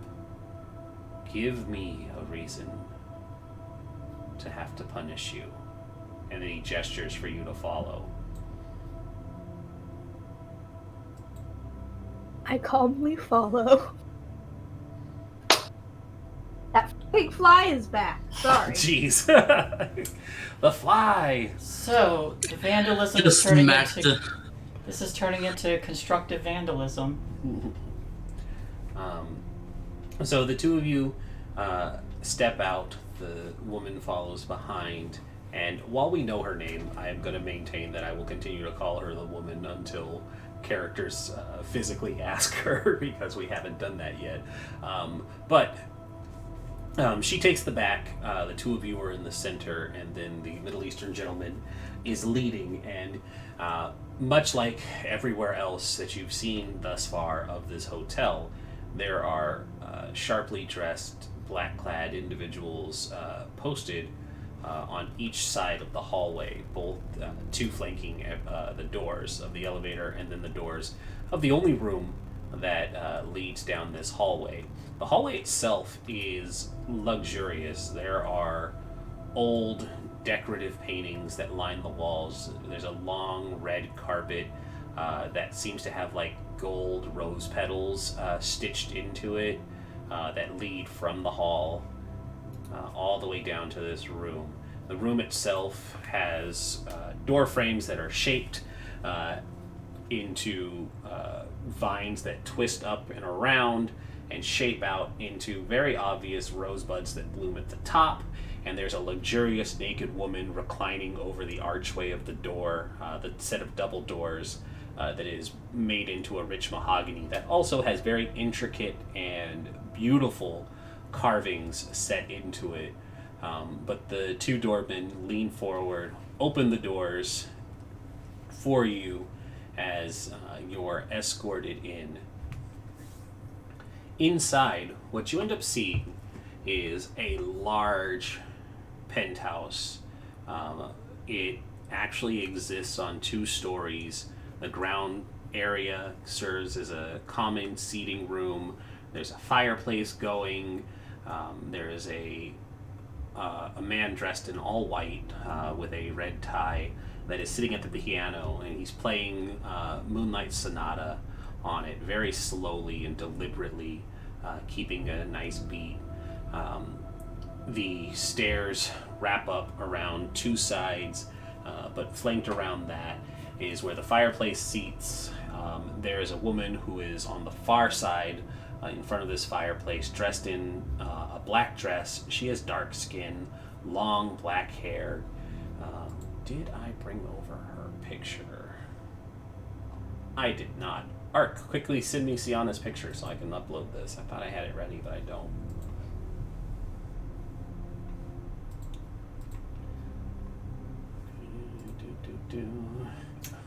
Keep seeing that cursor flicker out. What? Keep seeing that cursor flicker out. On mine? On my screen? On the Twitch screen. Yes, is it my window specifically? No, it's been on there. It's on mine right now. I don't know what you're talking about. Okay. That cursor right there. Oh, yes. We've established before that I have no idea how to get rid of that because we're not on the Zoom call. It is just there and it will always be there. So please disregard it because there is nothing I can do about it. It's like I thought it was I chasing have me sent around. you the picture. I have it, thank you. And I've been like swatting at it this whole time. Delightful. Like that would do anything. I don't know why.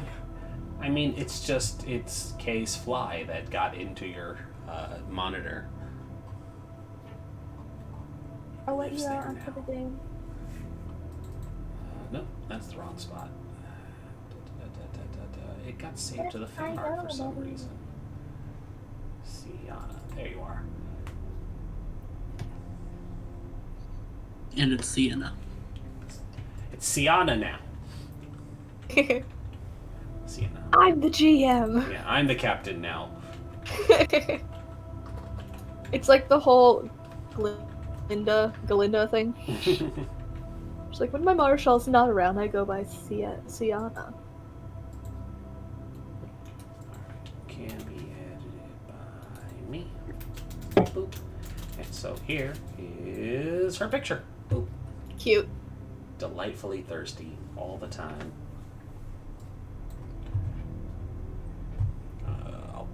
bring it up so chat can see it too. Nope. Make it. Shrinky dinks. Artwork done by Spoiled Chestnut. The Prince of Vancouver. Sienna. Sorry. I won't do that. She's got one arm up on the mantle of the fireplace looking into it. There is obviously no heat coming from it. It looks like it is very much not a real fire, because all kindred know that you are terrified of real fire. But what you do notice on top of that is there are two couches that are seated facing each other and slightly at an angle towards the door. And there are a number of individuals all seated in these chairs. And as you enter, the prince turns and regards your entrance, and she says, "My beloved sheriff, you've returned. Good, come." And she holds out her arms for like an embrace, and the sheriff kind of shakes her head and she says, "I'm still working, ma'am." And she says, "Fine, I'll indulge it this time because you did such good work. Who have you brought me here today?" And she looks to Josie and to Raksha.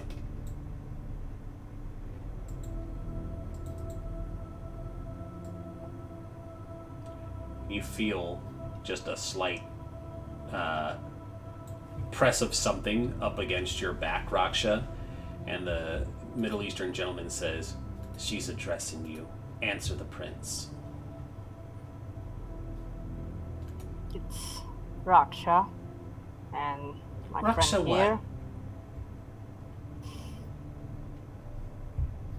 Raksha Istar. And who is your lovely friend, Raksha Istar? My name is Josephine. Josephine what? Jones. Josephine Jones. My, aren't we both stubborn?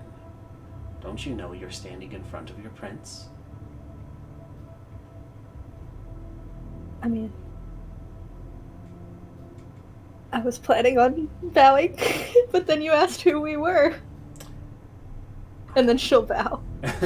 Yeah, she was about to say, "I think bowing would still be appropriate," but then you do, and she looks to Raksha expectantly. Raksha bites his lips and just bows. He's trying to force his begrudging expression, but God, is he trying his best.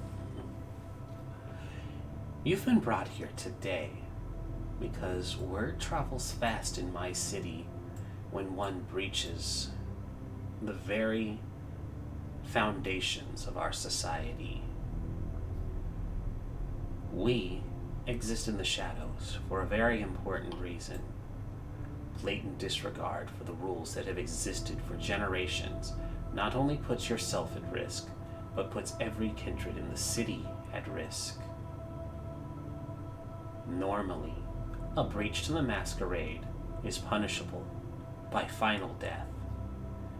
And as she says that, the sheriff has walked from behind you, and now she's slowly approached where the prince is, and she has a sword in both hands, and she kind of presents it out to Sienna, and Sienna looks at it for a moment and then holds up a hand. "But I'm feeling generous tonight. I will not have your heads for this blatant disregard for the rules of my city, because you seem to be young,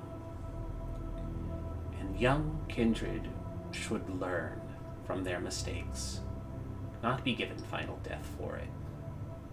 Final death is reserved for traitors." Josie, upon seeing the sword and hearing the words "final death reserved only for traitors," the beast stirs within you. Would you like to resist a frenzy? Yeah. please roll for me. That's why I saved up my willpower. So I'm at 2 right now. You might want to spend all of them if you know. Mm-hmm. For you, your humanity, it's the number is the amount that you have, right? Like the amount that's filled in. Okay. I'm always confused about, because like technically, isn't it when you add stains, you put it on the parts that's not filled in? Yes. Yes. Cool. I'm just gonna wait for you guys to tell me, because I'm still confused about it, but cool. Oh, I still don't get the humanity one, but because like keeping track of it on Roll20 is always a pain. Any modifiers for my preparation, knowing that this was gonna happen? Yeah, as a matter of fact, take an extra die, because you did brace your, or mentally prepare for this very moment.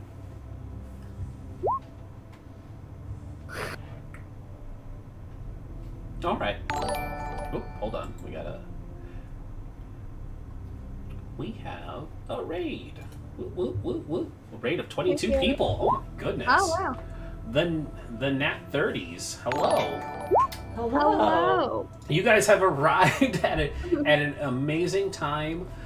2 of our Anarchs have been brought before the Prince of Vancouver and the entire Primogen Council to answer for their breach of the Masquerade the last time we played.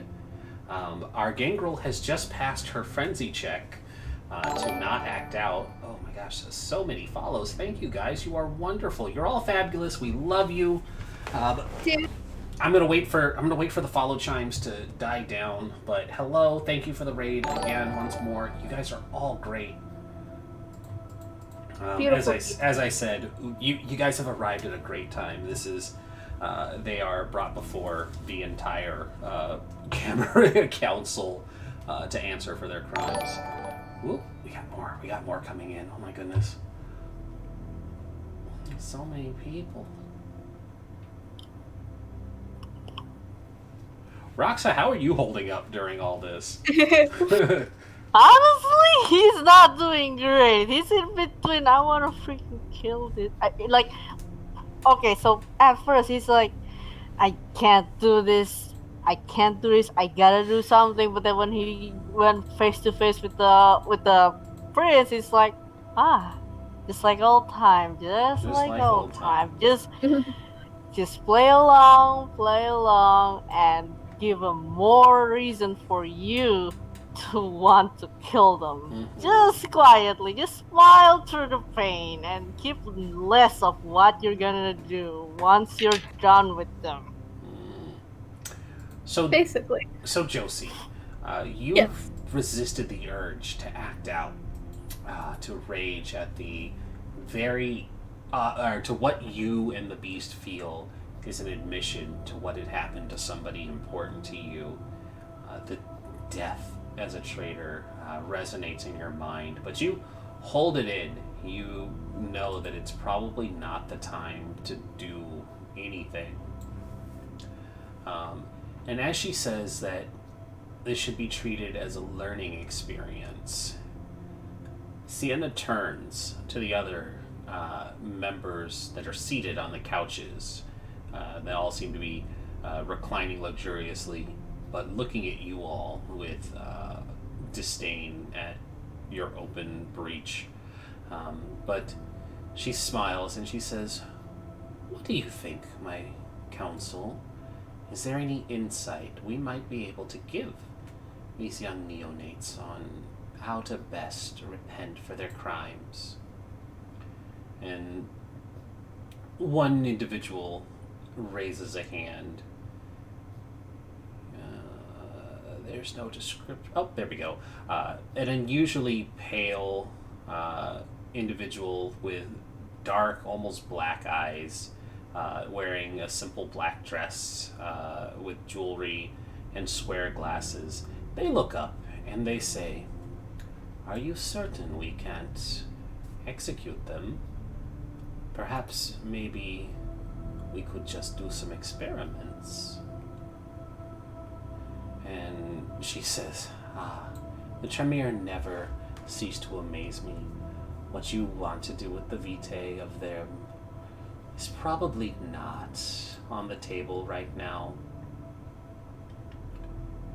And another pale skin, dark brown hair, brown eyes, dressed in a nice three-piece suit, dark colors, clears their throat. And she says, we should just hand him over to the sheriff. Let the sheriff put the reminder into their flesh. Scars are a lesson not often forgotten.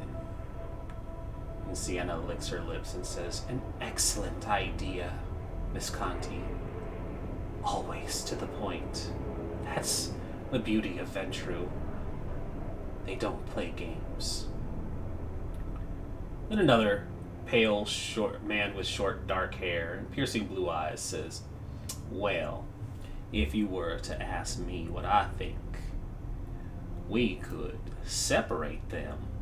Let them not have a chance to devise a way to get away. Punish them appropriately to their own crimes. One can face the rack, the other can face the whip. After all, they don't need to each suffer for the other's crime. How'd you like my jet? Raksha just like Thank you. twitch, like there's a twitch in his eyes when he heard the whip. It's just reminding him of something in the past. But what was his eyes twitch? He just closed his eyes and just like, and yeah, just fall back quiet and just stares to the ground. Josie's just like making that face, just like, okay.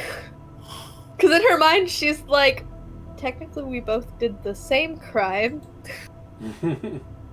So I don't understand this. Like it's definitely the math lady, like meme. His math's just flying Just around you, just staring at it. Very well. I have taken my counsel's consideration to heart. It would seem that they want you to be punished, and as the prince, it's my job to give final verdict while taking consideration their words. You will be punished, and punished quite harshly, but when the time is over, you will be released. You can take heart in knowing you will live, but you will remember. There is one final thing before you are sent off. And she makes a gesture, and the sheriff walks over to you, Raksha, and now the Middle Eastern man moves over to Josie, and each of them ushers you to a different side of the room. And Sienna looks to Josie, and she says, I'm going to ask you a question. The answer of this question will determine how harshly you'll be punished. When it's done, my sheriff will ask, Raksha, the same question, and if he tells me something different, your punishment will be more severe. Are you understood? Are we understood?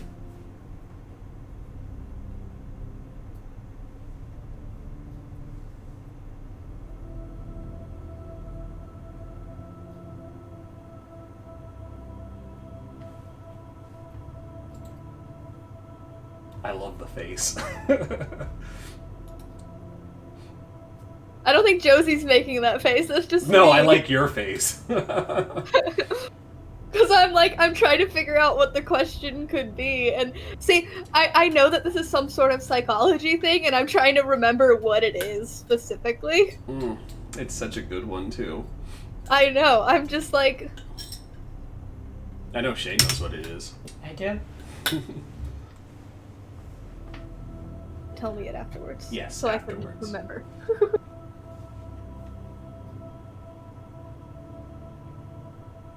What is her response, though? Josie says yes. Very well. And Yes, Your Highness, she makes sure to say. and she smiles at that. It has come to my attention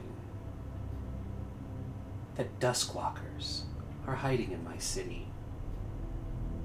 I also have it on good authority that you happen to know where some are hiding. And she looks over to the sheriff, who takes out a map. And she walks over to Raksha again and unfolds it. Raksha, point on the map where the Duskborn are hiding. And you can just ping the map for me, Raksha.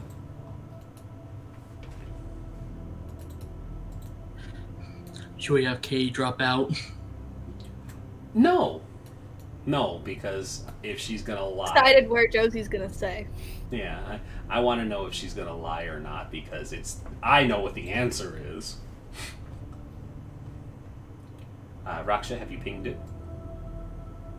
I'm thinking.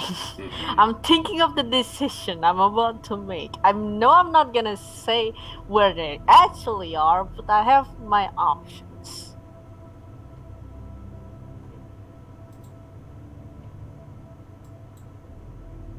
I'm gonna ping right here. Hold on. Right here. Right where we met them at the beach. That would have been over here. Alright, right there. Okay. Right over there, near the beach. And I'm gonna say that's the last where we see them. And so Sienna waits for that gesture, and she looks to Josie. Where are the Dustborn hiding? So I'm not just saying this because I've heard what he said. I decided what I was going to say beforehand. Yes. But she would say Canada Place. And she thinks for a moment. And when you say Canada Place, I need from both of you a charisma subterfuge. And I'm going to give you an extra dice because it's technically the truth. They were there, and it does match up with what you both said.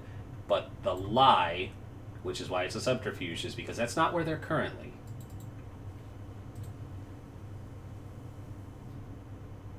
I don't have many dice for this. Okay. What was it again? Charisma subterfuge. I think I am going to reroll. subterfuge. Alrighty. You have the nothing modifier? to reroll. Oh, are you Oh, out? wait, never mind. I for some reason, never mind. I was confused. Oh, yeah, you can't reroll. You only have the one. Yeah, Also, I'd I'd my like to- brain flipped the two. Yeah, I have to point out that you rolled both a critical and a 1 on your hunger dice. Oh, shit. That means, So if she that means something. So if she I failed, she has a beast. She made a bestial failure. As well as the And if she succeeded, she made a Bestial. messy crit. Yeah, messy crit. Alright. That's... You are absolutely right. Oh, this is going to be delightful. That's the good stuff to do at Elysium. Uh-huh. I didn't. Oh, they're Yeah, not I even at Elysium. They're just at the Ivory Tower. This is the Prince's penthouse. You are lying in her home. Raksha, it is charisma subterfuge, though. You With a said plus that one. +1, okay. You get a +1. Do I put in the plus or do I just put in 1? Put a 1. Alright. At least that's what I do. And then I put a minus when I need it. Hey, we got the same roll. What do you know? Not the same roll. Mine was slightly worse because of the crit / failure. Alrighty. I'm going to roll something here real quick.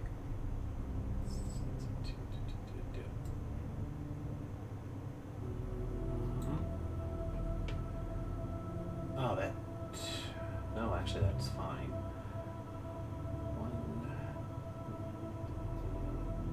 She only said if our answers were different, we would get punished more harshly.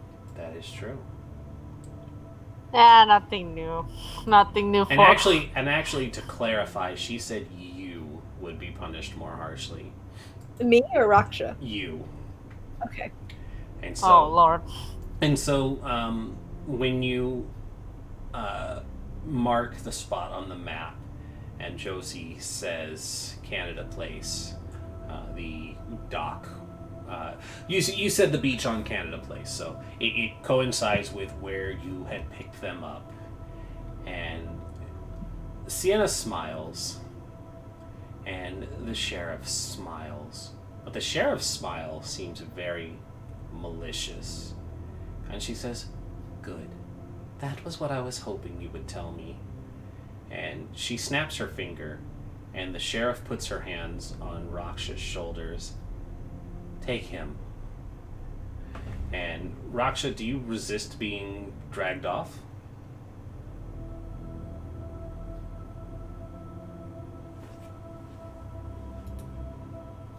At first, at the touch, he kind of flinched away, but then he just goes along. Raksha, you are immediately taken from the room, dragged by the sheriff away from here. Oh, maybe when he flinched away, I kind of want this to happen. He turns to the prince and just utter, well, it's quiet, but the prince can hear it. "Thank you for your generosity." And then She says, yeah. "Don't thank me yet. Your punishment is only beginning." And you are dragged from the room. Josie, however, you are left here, in front of the prince, in front of the Primogen Council, and Sienna smiles and walks towards you again. Now she's holding wine glasses. They're deep red crimson, and she holds one out to you, and she says, "Well, you weren't honest with me, but it did coincide with his answer. I like somebody who can bend the truth. That's why you're not going to be punished as harshly as he will. Liars still need to face punishment after all, but I'm a woman of my word." And she hands the glass to you.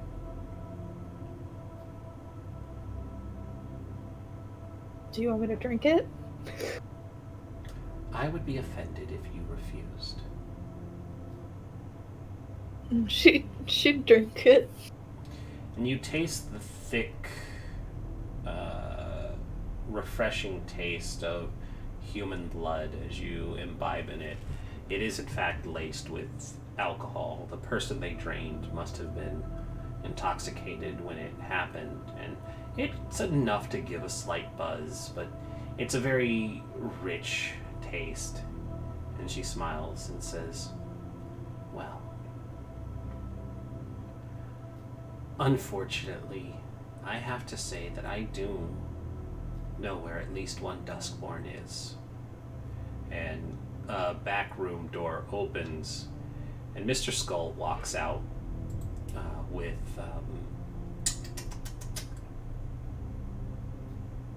Steambot. Nope, Steambot didn't kick me over. Walks out with young Sullivan.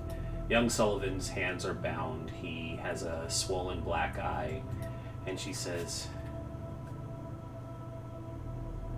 "I promised not to give you final death, but I have decided an appropriate punishment. You are going to deliver final death to this abomination."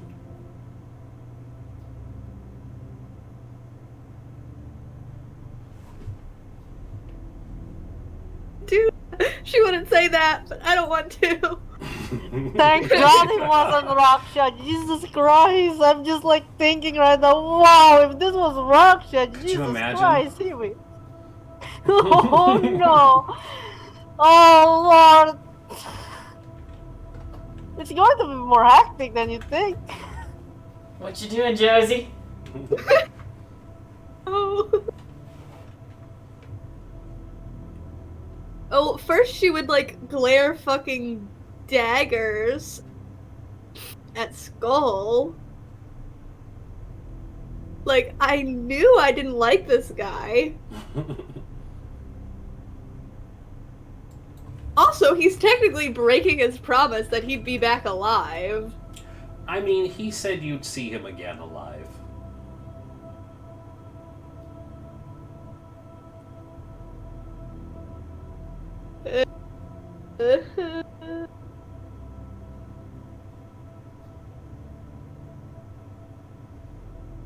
I'm gonna look at young Sullivan and see what he's thinking. He looks scared.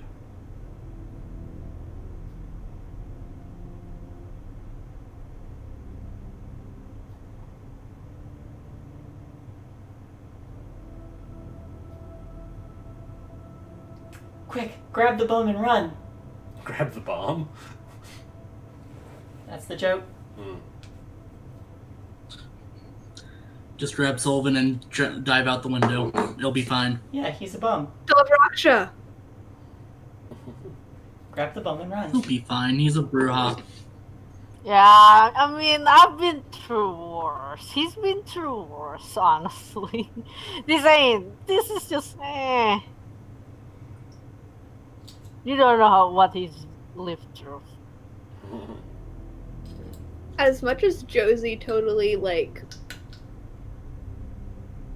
everything that Josie's doing right now is basically relying on the fact that they're not as far into this as she is used to.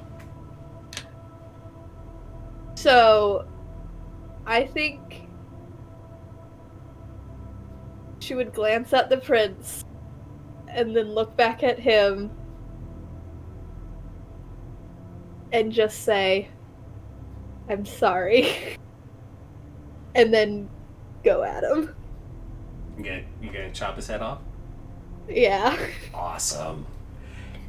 And so, the Middle Eastern individual, he walks over to where Sienna is holding the sword, and she extends it out to him, and he, in one deft motion, pulls the blade free. It's an elegant-looking, Art, correct me if I'm mistaken on what kind of sword it is, but I believe it was just a long sword. I believe I said it was a scimitar. Scimitar? Oh, even better, even cooler. It is a nice, long Shamshir scimitar, then elegant in design, long, curved blade that reflects the moonlight through the windows on the right side of where you're standing. And it looks like it is naturally deft in his hands. He makes a few practice swipes before walking towards you and hands it to you. He looks at you with that "I wish you would" smirk on his face, and then he moves behind young Sullivan and kicks his knees out from under him, dropping him to his knees. And he just carefully leans him over, grabs him by the back of his neck so that it can be presented, and very roughly rips the back of his shirt so that there's no cloth to get hung up on. And the man looks to you, Josie, and says, "Make it a clean cut. No reason for the abomination to suffer."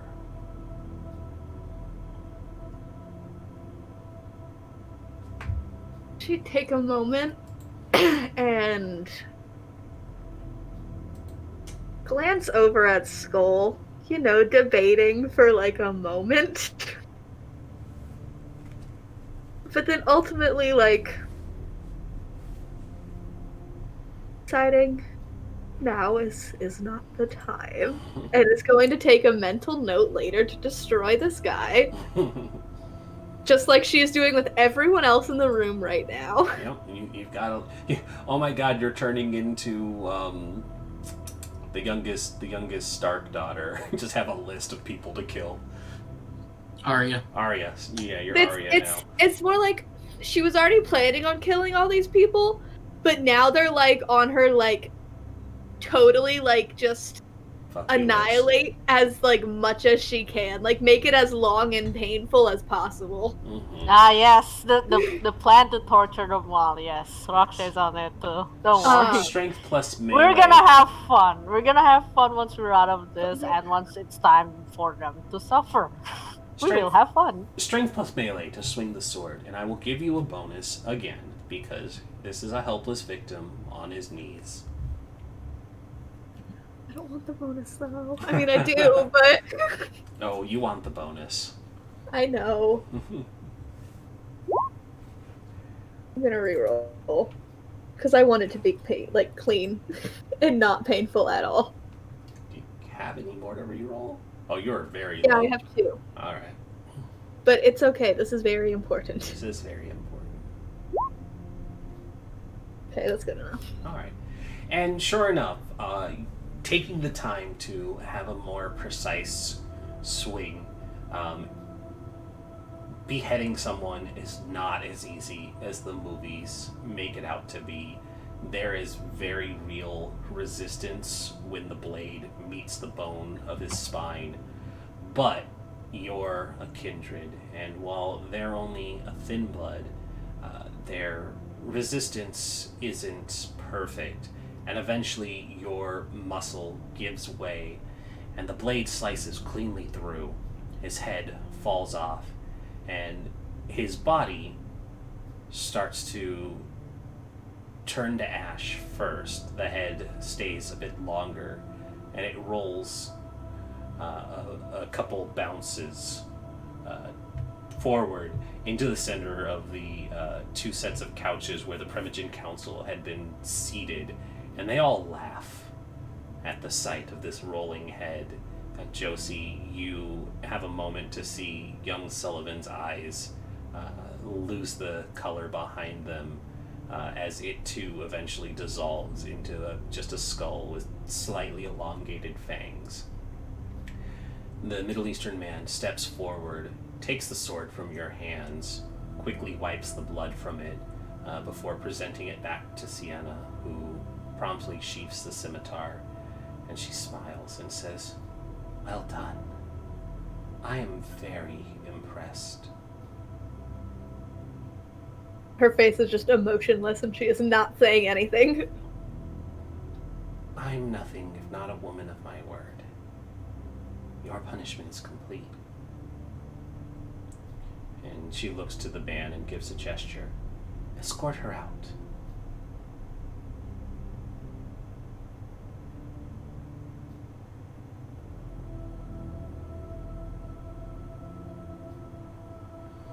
He nods after a moment and walks over to you and gestures for you to follow. But then Sienna says one last thing. And please, do remember that we all have our part to play here in Vancouver. It is important to maintain the Masquerade at all times, and I hope this lesson stays with you for the rest of your long life.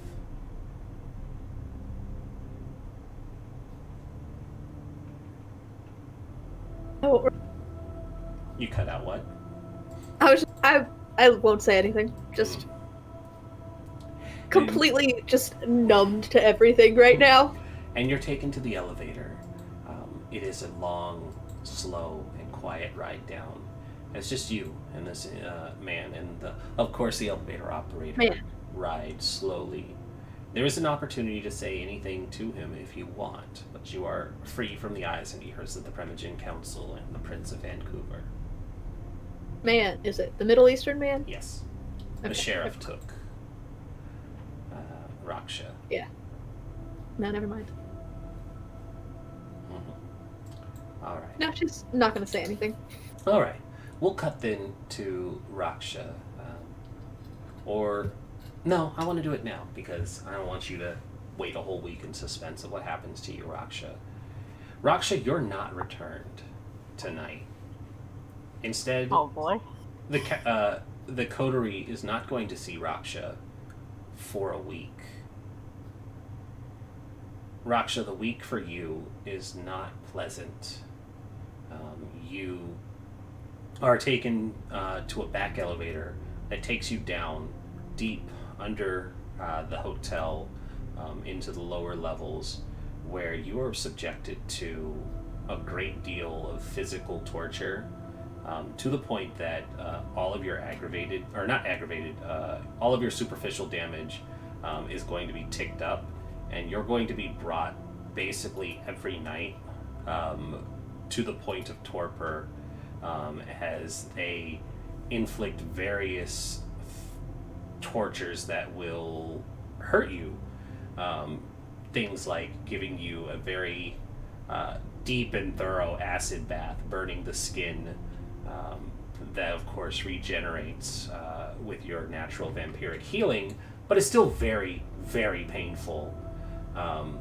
There's also things like you are subjected to hot prods and having your face and limbs put in front of fire by mortal handlers, and you are not given a very fun experience.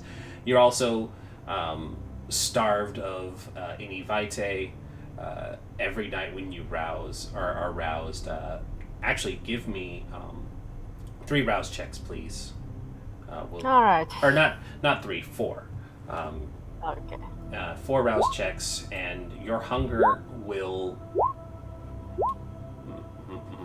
So, your hunger does increase to that point. Where are you at right now with those 2 failures?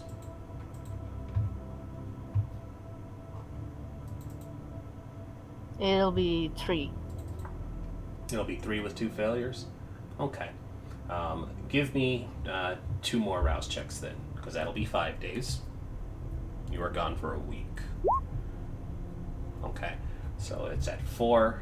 At 4, they do give you enough blood to keep you from going into torpor, and so I don't need the rolls for the other 2 days, but you are kept there, and you are kept just on the verge. When they take the time to torture you, you are taken to. You're going to stay at 4 hunger. Okay. Yeah, when they torture you, you are tortured to the very inch of torpor, and then they stake you at the end of the night so that you are left in suspended animation, the pain and the memories of all of that, and your awareness of what is happening. You're left conscious during the day for mortal ghouls and handlers to continue cutting into your body and basically removing limbs, reattaching limbs, letting your natural healing put stuff back together as the time goes on. But as I've emphasized, it's not a pleasant experience for you. And when the last day is done, they load you up into the car, into a black SUV, and you're taken far from Gastown, and you're actually brought to the edge of Stanley Park, the bridge here on 99, and they put you in basically a cage, and they dangle it over the bridge just out of sight of everyone, and they tell you that you're going to watch the sunrise, and it turns out to just be psychological because you are in fact pulled up just before dawn, but they let that realization that you could have been left out here to see the sunrise, your final sunrise, before you are pulled back into this heavily tinted SUV and brought back. And when you're brought back for the final time, you're redressed, and they don't ask where to drop you off, but they drive you down, and they kick you out a couple blocks from the Velvet Getaway, and you're left to walk back. But we will rewind time because there are still some people we need to deal with because they didn't show up at the same time when we were given a chance for them to meet up with you. We rewind to have Daniel pull the vehicle into the parking garage, and it's probably one of those moments where the elevator opens, and as Daniel, Aldrich, and Sybil are walking towards the elevator, the Middle Eastern gentleman and Josie are walking out at the same time, and time kind of slows down as the two of you cross each other. Does Aldrich or Josie say anything? Josie's just making a beeline out of there into the parking garage. All right. Josie doesn't say anything. Aldrich doesn't say anything. Sybil, do you say anything? I can't see her. That's fair. Yeah.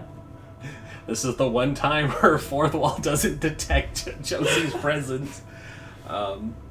Daniel knows better than to say anything. Even if there is like a presence, Josie's is very different right now. Mm-hmm. Yeah, her aura would be completely different, so I probably don't even notice her. Yeah. Josie, you are taken to the outside of the hotel where an Uber is waiting for you, and they give the instructions for the Uber to not stop for any reason, to not answer any of your questions, and to take you outside of your apartment and let you out. And a lot of money is passed to the driver, who says, "I will not say a word," and turns on some contemporary jazz, louder than what you could possibly try to say to them. But that is where we'll pause for you, because we have 15 minutes to do Aldrich and Sybil. You all arrive. Sorry? I'm gonna run to the bathroom again real fast. Okay. Aldrich and Sybil, you all approach the elevator, and the doorman looks at you as if he was expecting your arrival and opens the elevator for you. When you step inside, the elevator operator says, "Top floor?" Yes, we're here for a meeting. Very good. And he presses the button, and it's a slow elevator ride towards the top. There's a chance for you all to say anything to one another if you wish, or to the elevator operator. Should I be able to see?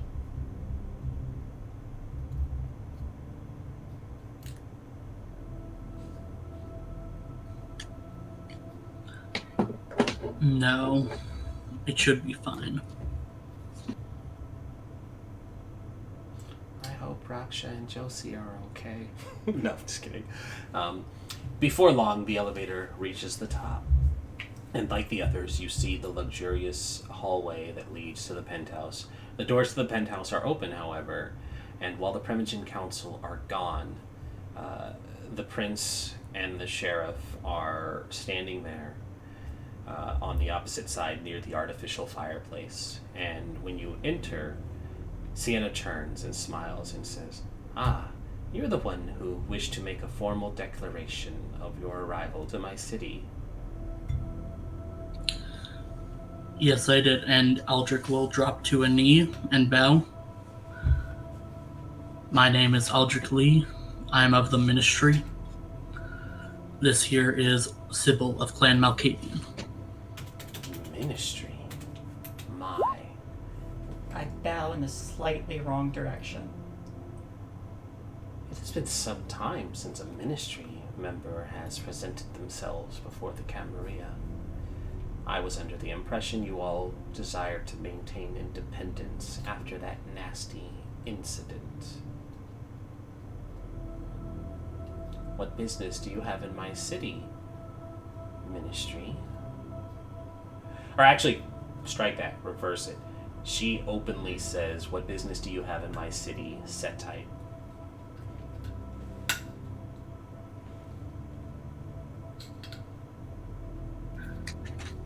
I wish to provide my services here in Vancouver to those that would accept it. If you'll have me, of course, my prince. She thinks for a long moment. Wow. That is refreshing, considering the night I've had. I just saw 2 other new arrivals to my city who were far less respectful and had already broken so many of our laws. It's good to see one who knows their place. You merely wish to inhabit the city, offer your services. To those that would partake, yes. As long as I would assume you would know what the ministry can offer. Indeed, I am no mere neonate. I know exactly what your people can offer and what can be offered to those of the city. As long as you do not overstep your bounds and understand that there are others who might object to this decision that are currently residing in the city. And Alexa kind of snorts at that. She smiles. I should introduce you to my sheriff. You may have the pleasure of meeting her deputy soon as well. And she gestures and she says, this is... gosh dang it. My thing scrolled up too far. This is Alexa Separin. You'll be surprised to know that she is one of the few Bruja that still reside in this city. The deputy that I mentioned is a Banu Hakim. I hope that that revelation will encourage you to maintain a level of order while you operate.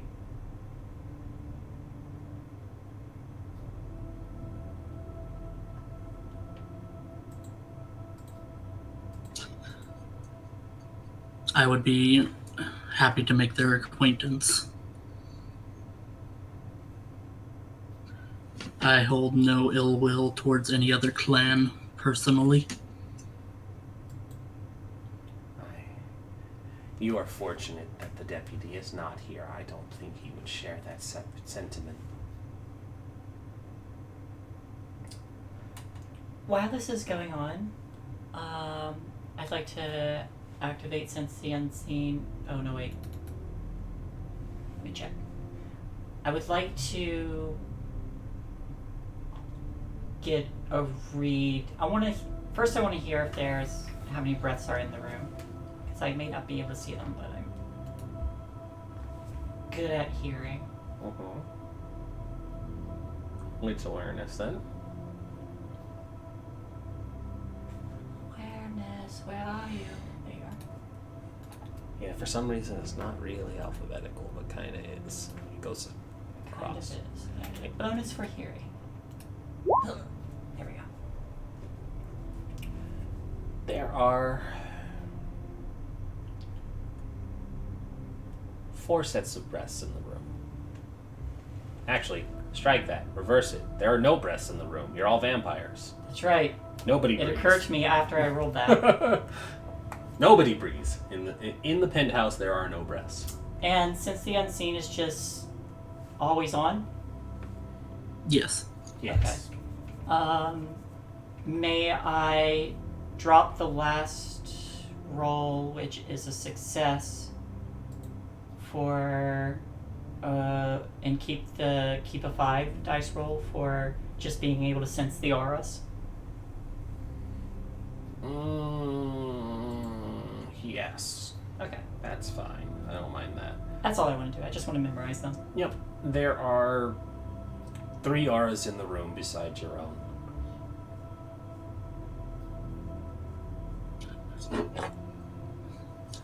I would hope for the sake of the Masquerade we can at least keep everything civil. Everything's civil. That's me. Civil.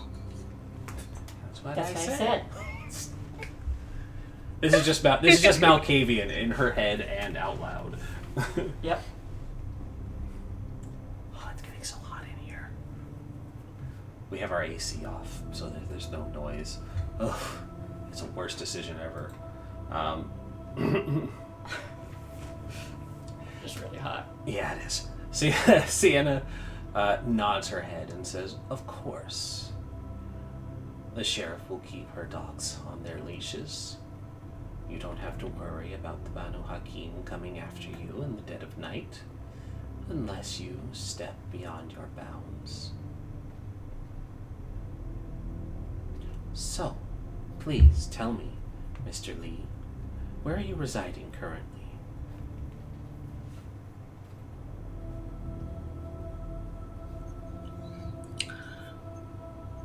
I am currently residing with an acquaintance I recently made in a bar called the Velvet Getaway while I set up.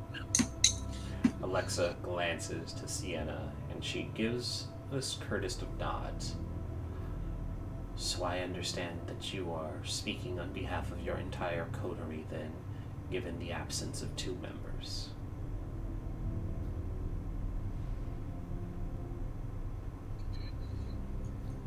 Yes. Very interesting. I like you, Mr. Lee.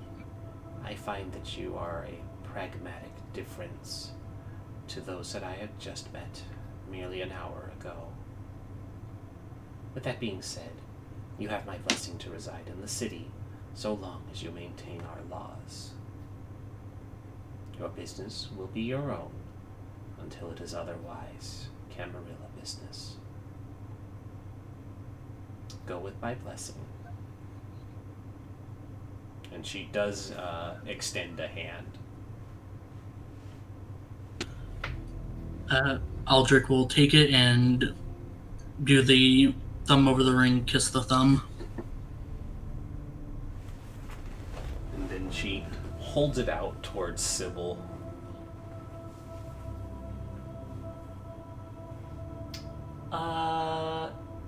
So when I sense her aura in front of me, I'll feel for her hand and try to imitate. I would know to do that, right?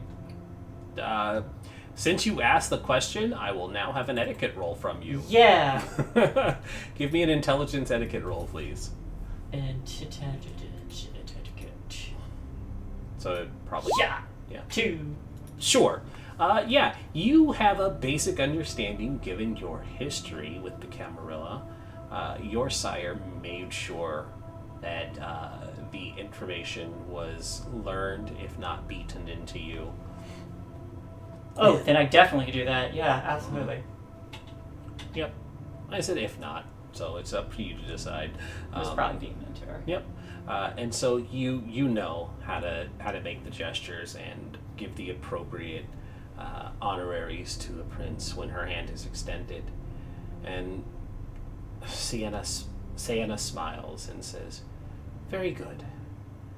There was something else I was going to say, but the storyteller has forgotten it in the moment. Oh, that's it. Sybil, when you press your lips to her ring, you have a premonition.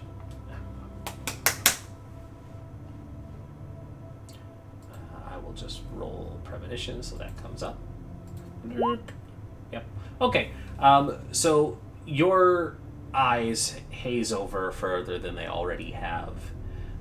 You see a scene from months before, or so, you see scenes in the past. It's cloudy, very hazy. You see what your mind's eye pictures as Sienna. You see others gathered around her at a party. You see a rat-like man brought before, chained to a fixture before Sienna draws a weapon. And as she takes the weapon, she holds the sword aloft. Her mouth moves as if giving a speech, and then the sword comes down upon the rat-like man, and their head falls, rolling, and the head rolls into your view, and instead of seeing the man, you see Josie's head, and the words, "Poor fucking Josie," scritches into your mind, and that's where we'll stop tonight. I love it. Thank you. I had been holding on to that one. All right. Guys, thank you all for watching. Thank you to the Nat 30s for our incredible 20-person raid, and for most of them sticking around. You guys are fabulous. DM the Mark Knight, thank you for chatting with us after partaking in the raid. All of the follows, thank you guys. This has been our Anarch campaign, our 1-year anniversary of starting Northern Lights. The Sage Kirby Arc, who is playing Aldrich Lee now, was the storyteller for our Season 1, and it was fun to bring it full circle with another execution, 1-year anniversary. Every year, somebody has to lose their head while we're playing this game. We're gonna make it a tradition. But yes, this has been our game. They are Anarchs who are currently living under the shadow of the Camerilla, and they just got to experience what Camerilla justice is outside of the final death. I did quite a bit of research into what would be fun and appropriate punishments for you guys, and I am glad that most of the options were not just kill the fuckers because they fucked up, and I was like, people actually do fun and creative things for these people. And there were fun things like give them a puppy and have the prince really hype up how this person who hates animals is actually really a really good person who loves animals and wants to take care of this puppy forever, and that there will be impromptu random wellness checks on this puppy to make sure that they are being taken care of that will happen unannounced, and how the prince will be personally offended if this puppy is not taken care of by this person who does not like animals, that sort of thing. Like really fucked up fuck you punishments. And I was like, oh, that's all great. It's like, how can I make them feel bad? And while I have nothing against Raksha, I clearly have something against Kay at making her feel bad.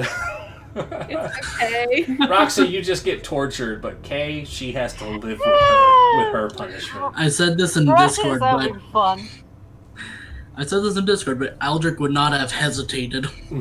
No, he wouldn't have. Oh, you want him dead? You have no attachment to it. Of course you wouldn't feel it. He wouldn't feel a thing. It was so good. Oh, I wanted to mention it. Can I take the chance? Yeah, to absolutely. mention it? I want to mention that throughout all the torture, well, you said that you want them to feel bad. You want them to feel, just punishment and all that. Rasha is just having the time of his life right now. Just, being tortured ain't the first time. This ain't the first time he's been through this. And, Alexa comes in, he's like, do it more, mommy. And she's like, stop making this weird. Yeah, and that checks out. He is hard. That man is hard under the pants. And here's the thing. Oren, it's entirely up to you. Like, we can go back next week and go a little more in depth on it if you want, because I missed that while it was happening. But basically, if he is like, what's the safe word? This isn't even my final form. It's like you're gonna die tickling my balls. All of the fun insults. Like, they probably would escalate it. So if you want, we can go over that next week, and like they probably would be like, okay, get the Tremere. He's enjoying this too much, and they would probably get the Tremere so that the Tremere can do freaky blood magic stuff to you. Boil your blood, literally. Yeah. So they like, I can definitely think on that and make it a little more like it's not gonna diminish the Bruja defiance of it, but like we can say that they kick it up a notch for you too, because it is still supposed to be a punishment, but yeah, I like that to the physical torture he can just be like, wow, this tickles. Yeah, it's basically like that, but yeah, I would love to go into detail if I was allowed to, but yeah. Yeah, no, that's cool. We can do that. But we will wrap up here. We can keep talking off screen. But I'm glad everybody enjoyed the session tonight. I'd been sitting on that stuff. It was really good. I'd been sitting on that stuff for 2 weeks, and I got to slowly tweak and refine.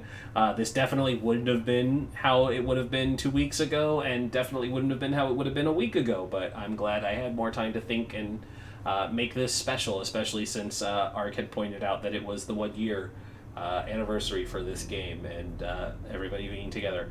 Also, really sad that Krista didn't stop in, considering, but it's fine. That would have been nice to have them pop in too. What if we could have had like Krista play some of the Primogen? Oh, we should have asked. Dang. Next time. That's all right. We could have had them do Jethro. That would have been great. They do a good Jethro. How did my Jethro go?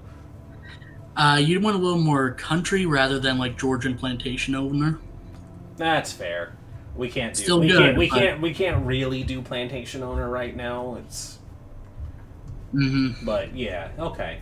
I'm gonna stop stalling. We'll wrap this up here.